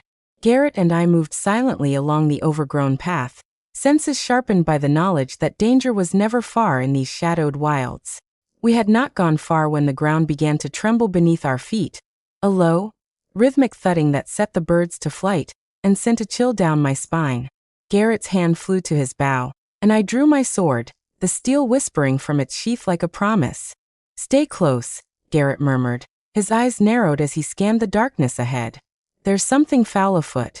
Before I could reply, the trees ahead erupted with a crash of splintered wood and a bellow that shook the very air.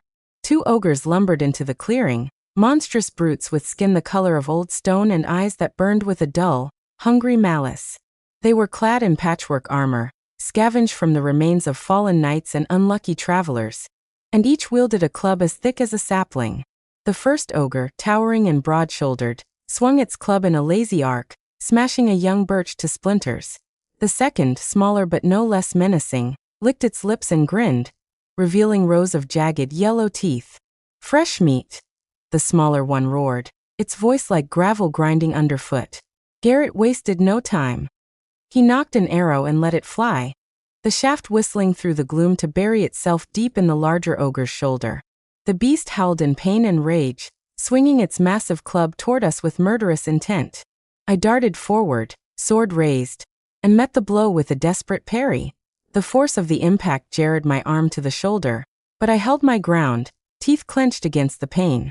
Garrett loosed another arrow, this one striking the ogre in the thigh and slowing its advance. The smaller ogre charged at Garrett, swinging its club in a wild arc. Garrett rolled aside, nimble as a fox, and drew his dagger, slashing at the beast's leg as it thundered past. Blood spattered the ground, and the ogre roared, turning to face him with murder in its eyes. I pressed my attack against the larger ogre, weaving beneath its blows and striking at its exposed flesh whenever I found an opening. My blade bit deep into its side, and black blood welled from the wound. The beast howled and swung its club again, narrowly missing my head as I ducked beneath the blow. "Garrett!" I shouted, glancing over my shoulder. He was locked in a deadly dance with the smaller ogre, dodging and weaving as the brute tried to crush him beneath its club. Garrett's arrows had slowed, his quiver nearly empty, but his resolve was unbroken. "I'm with you," he called back, eyes blazing with determination. The larger ogre, maddened by pain, charged at me with a roar. I sidestepped at the last moment, driving my sword into its belly as it lumbered past. The beast staggered, clutching at the wound, and I seized the opportunity to strike again, this time slashing at its hamstring. The ogre fell to one knee, bellowing in agony. Garrett, seeing his chance, darted behind the smaller ogre and leapt onto its back, driving his dagger into the base of its skull. The beast thrashed and howled, trying to shake him loose, but Garrett clung on, twisting the blade until the ogre collapsed in a heap. The larger ogre, wounded and desperate, swung its club in a last, wild arc. I dodged aside, feeling the rush of air as the weapon passed inches from my face. With a cry, I drove my sword through the beast's chest, the blade sinking to the hilt.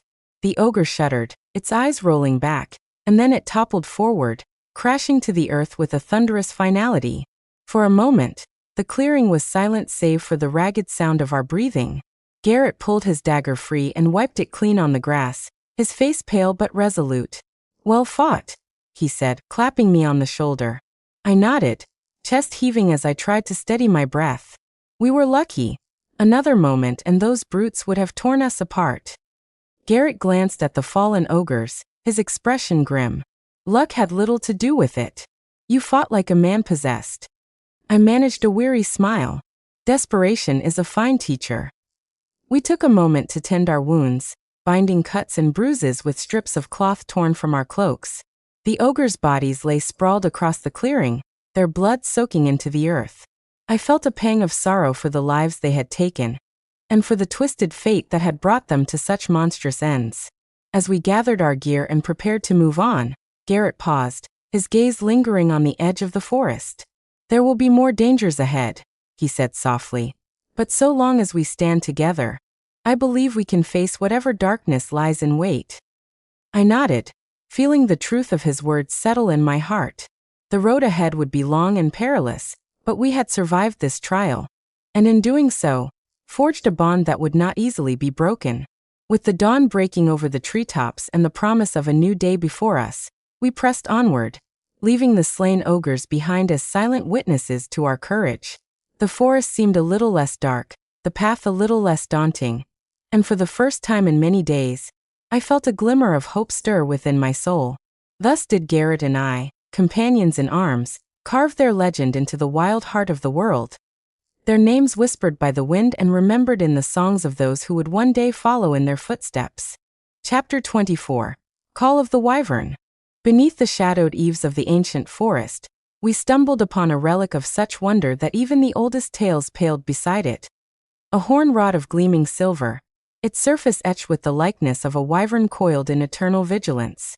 The air around it shimmered with a faint enchantment, and as I drew near, a whisper, sly and serpentine, seemed to curl about my mind. Use me. I felt the pull of its magic, irresistible as the call of destiny itself.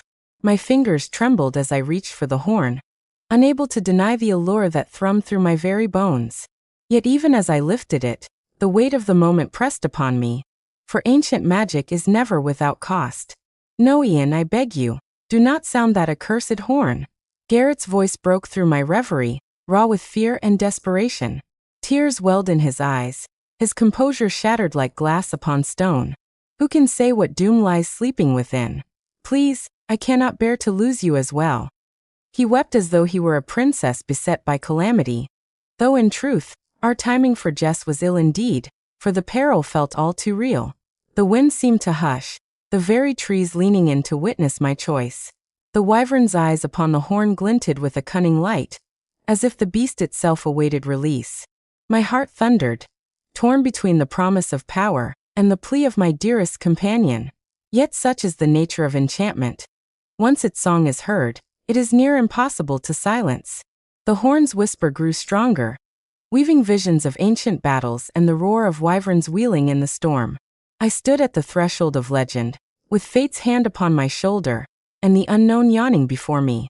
Would I risk all for the chance to wield such power, or heed the warning in Garrett's anguished cry? The answer, I knew, would shape not only my destiny, but the fate of all who walked beside me beneath the ancient boughs. In that fateful moment, I cast aside all caution, the allure of the horn's ancient magic eclipsing every warning, every trembling plea. To the abyss with consequences, I thought, my resolve hardening like tempered steel. The horn's whispered promise thrummed in my veins, a siren's call I could no longer resist. I raised the relic to my lips, the wyvern's eyes seeming to blaze with anticipation. Yet before I could draw breath to sound its note, Garrett lunged with a cry of desperation. Ian, he roared, his voice echoing through the silent wood. He crashed into me with the force of a charging stag, tackling me to the mossy earth. The horn slipped from my grasp, tumbling into the ferns as I landed heavily upon my ribs. Pain lanced through my side, sharp and immediate, as if 1,000 tiny needles had been driven into my flesh. The breath was knocked from my lungs, and I gasped, clutching at my side as the world spun in a haze of agony. Garrett pinned me there, his face wild with fear and anger. Have you lost your wits? He spat, his grip unyielding. Do you not feel the darkness that clings to that relic? Would you risk your soul, and mine on a whim? I struggled beneath him, the pain in my ribs flaring with every movement. Yet beneath his fury, I saw the glimmer of tears in his eyes, the terror of a friend who had already lost too much. The forest around us seemed to hold its breath, the horn's magic still humming in the air, hungry and unfulfilled. For a long moment, we remained thus, locked in a struggle not just of bodies, but of wills and destinies. The horn lay between us, its promise and peril undiminished, waiting for the one who would dare to claim its power. And as the sun broke through the canopy, casting golden light upon the wyvern's silver form, I realized that the greatest trials are not always those fought with sword and shield, but those waged within the heart, where loyalty and temptation war for the soul of a man. The horn lay between us, gleaming in the dappled sunlight, its silver surface cold and ancient. Garrett's grip on my arm was iron, his breath ragged with fear and fury. Yet the temptation of the relic was a living thing, whispering promises of glory, power, and secrets lost to time. Despite the pain in my ribs and the weight of my friend's desperate plea, I could not resist. The horn's call was too strong, its magic too alluring. I wrenched myself free from Garrett's grasp, snatching up the horn with trembling hands. My heart thundered in my chest as I pressed it to my lips, feeling the chill of its metal and the pulse of its enchantment.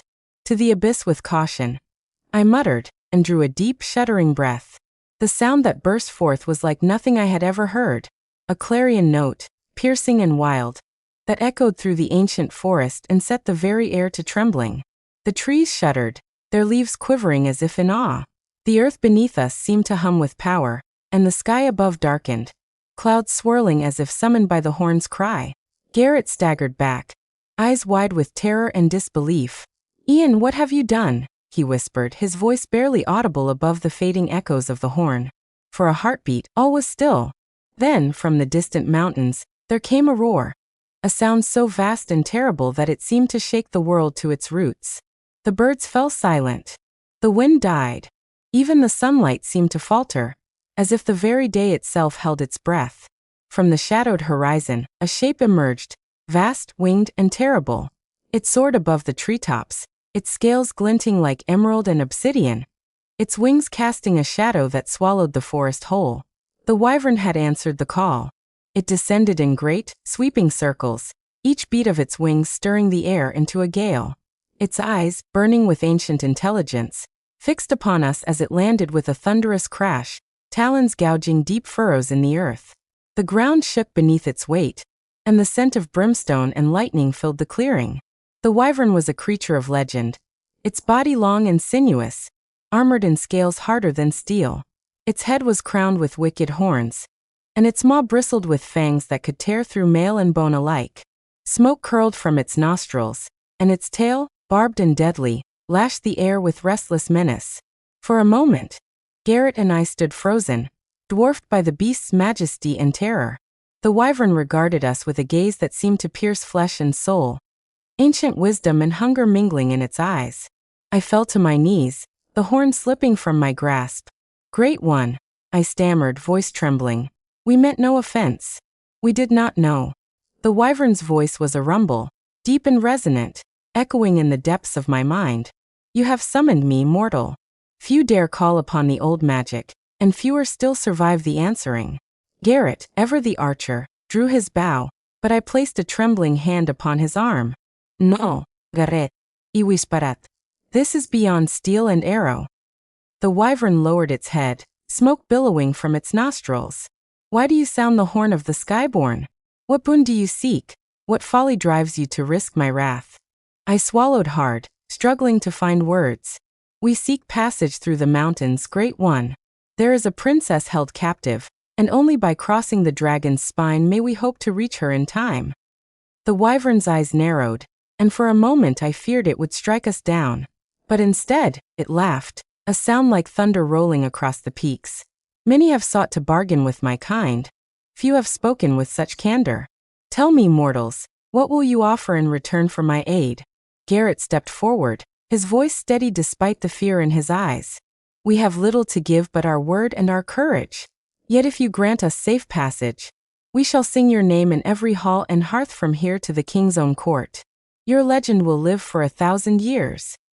The wyvern considered this, its gaze lingering on each of us in turn. "Songs are wind and memory, but courage is a coin I value. Very well, mortals. I shall grant you safe passage, but heed this. Should you betray your word, or seek to use my gift for ill, my wrath shall find you, no matter where you hide." With a sweep of its mighty wings, the wyvern rose into the air, circling above us. Its shadow swept over the land, and as it passed, the trees seemed to bow and the very stones to tremble. The beast let out a final, earth-shaking roar, then soared toward the mountains, its form dwindling to a speck against the storm-dark sky. We stood in stunned silence, the horn lying forgotten at our feet. Garrett let out a shaky breath, lowering his bow. "By the gods, Ian, what have we unleashed?" I shook my head, still trembling from the encounter. Not doom, I hope, but perhaps destiny.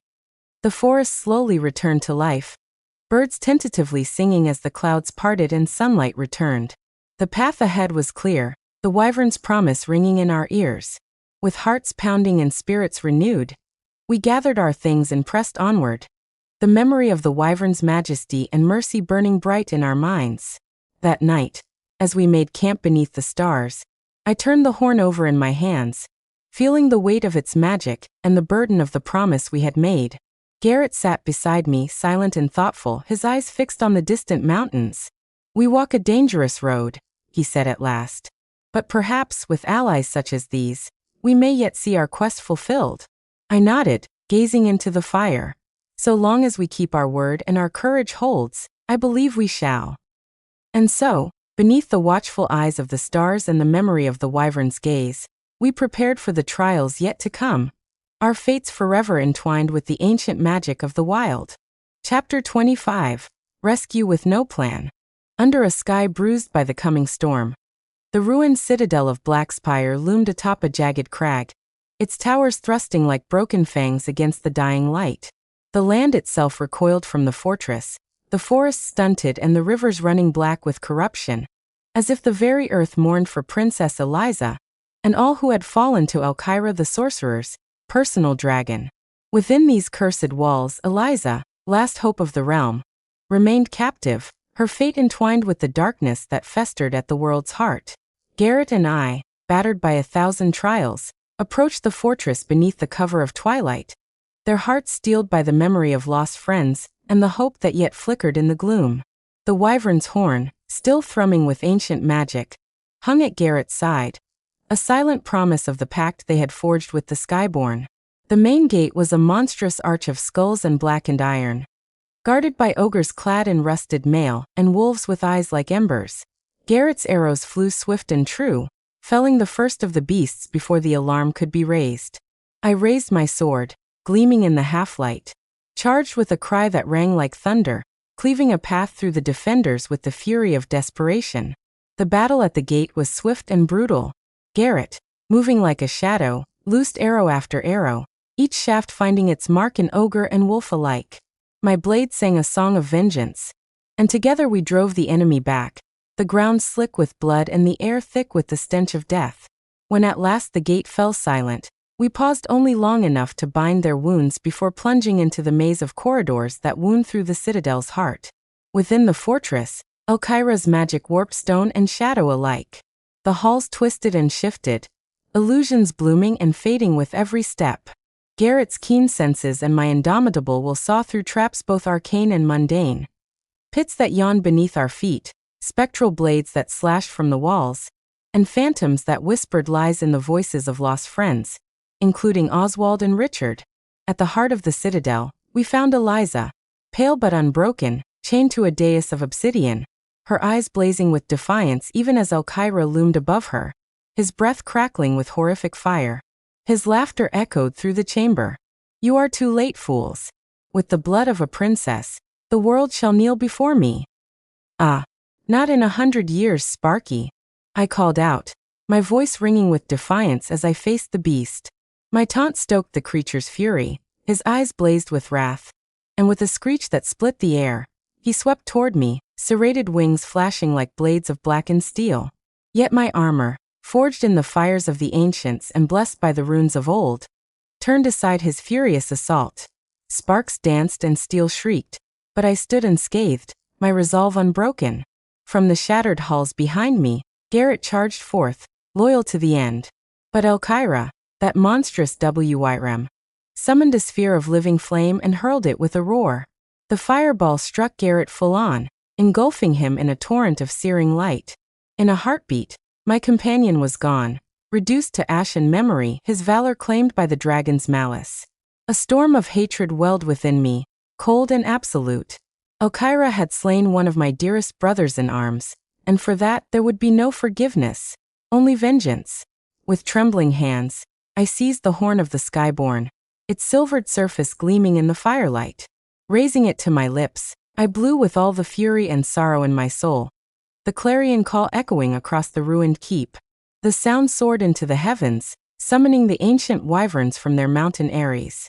Elkyra threw back his head and laughed, a sound as cruel as the rending of worlds. But his mirth would soon curdle into terror, for the sky itself began to darken, and the answering cries of the wyverns rolled like thunder across the land. The reckoning had come, and Elkyra would learn the price of his arrogance. As Elkyra's life ebbed away, the dark enchantments binding the tower began to unravel. The air shimmered with wild magic, and the stones themselves groaned as if awakening from a long and terrible slumber. With a resounding crash, the iron-bound doors of the highest chamber burst open, and Princess Eliza emerged, her golden hair streaming behind her like a banner of hope. She stumbled into my arms, her eyes wide with disbelief and gratitude. But there was no time to savor our victory. The very foundations of the tower trembled, fissures racing up the walls as Elkyra's dying curse took hold. With a thunderous roar, the spire shuddered and erupted in a cascade of blinding light and flying debris. I shielded Eliza with my cloak as the wyverns soared skyward, carrying us aloft on their mighty wings just as the tower collapsed in a storm of stone and sorcery. High above the ruins, the night air was filled with the scent of ozone and the promise of freedom. El Cairo was vanquished, his evil undone, and Princess Eliza was safe at last, the dawn of a new era breaking over the land. As the wyvern's wings beat steadily beneath us, Eliza turned to me, her voice trembling with emotion. "Ian, I scarcely dare believe it," she whispered, clutching my hand. "You came for me, when all hope seemed lost. I owe you my life." I smiled, brushing a stray lock of hair from her brow. "You owe me nothing, Your Highness. The Knights of Eldritch would cross the very veil itself to see you safe." Tears glimmered in her eyes, but her smile was radiant. "You are braver than any legend I have ever heard. Thank you, Ian. I shall never forget what you have done this night." "Nor shall I, Princess," I replied softly, as the first rays of dawn gilded the horizon and the wyverns carried us toward a future bright with promise. She leaned toward me, her eyes shining with the light of 1,000 dawns, and pressed her lips to mine, a kiss fierce and full of promise. Never before had I tasted the sweetness of a princess's embrace, nor felt my heart thunder so wildly within my breast. When at last we parted, her cheeks were aflame with a blush worthy of the morning sun. "I love you, Ian," she whispered, her voice as soft as the first breeze of spring. Though fate had only just entwined our paths, I felt the stirrings of love blossom within me, swift and undeniable. I could not help but answer, my words tumbling forth with the joy of a fool and the certainty of a knight. "And I love you, Eliza," I declared, grinning like a simpleton, unashamed before the heavens. Ours was a tale more suited to the legends of the Argonauts than to 5 quarrelsome knights who bickered and blundered their way through darkness and peril. Yet, in the end, what mattered above all was that we emerged from the shadow, alive, hearts beating with hope renewed. For there is no treasure greater than the sacred gift of life. None.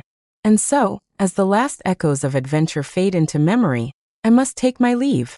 This, dear listener, is where our story finds its end. Thank you for lending your ear to my humble tale. And may the blessings of Junia ever light your path.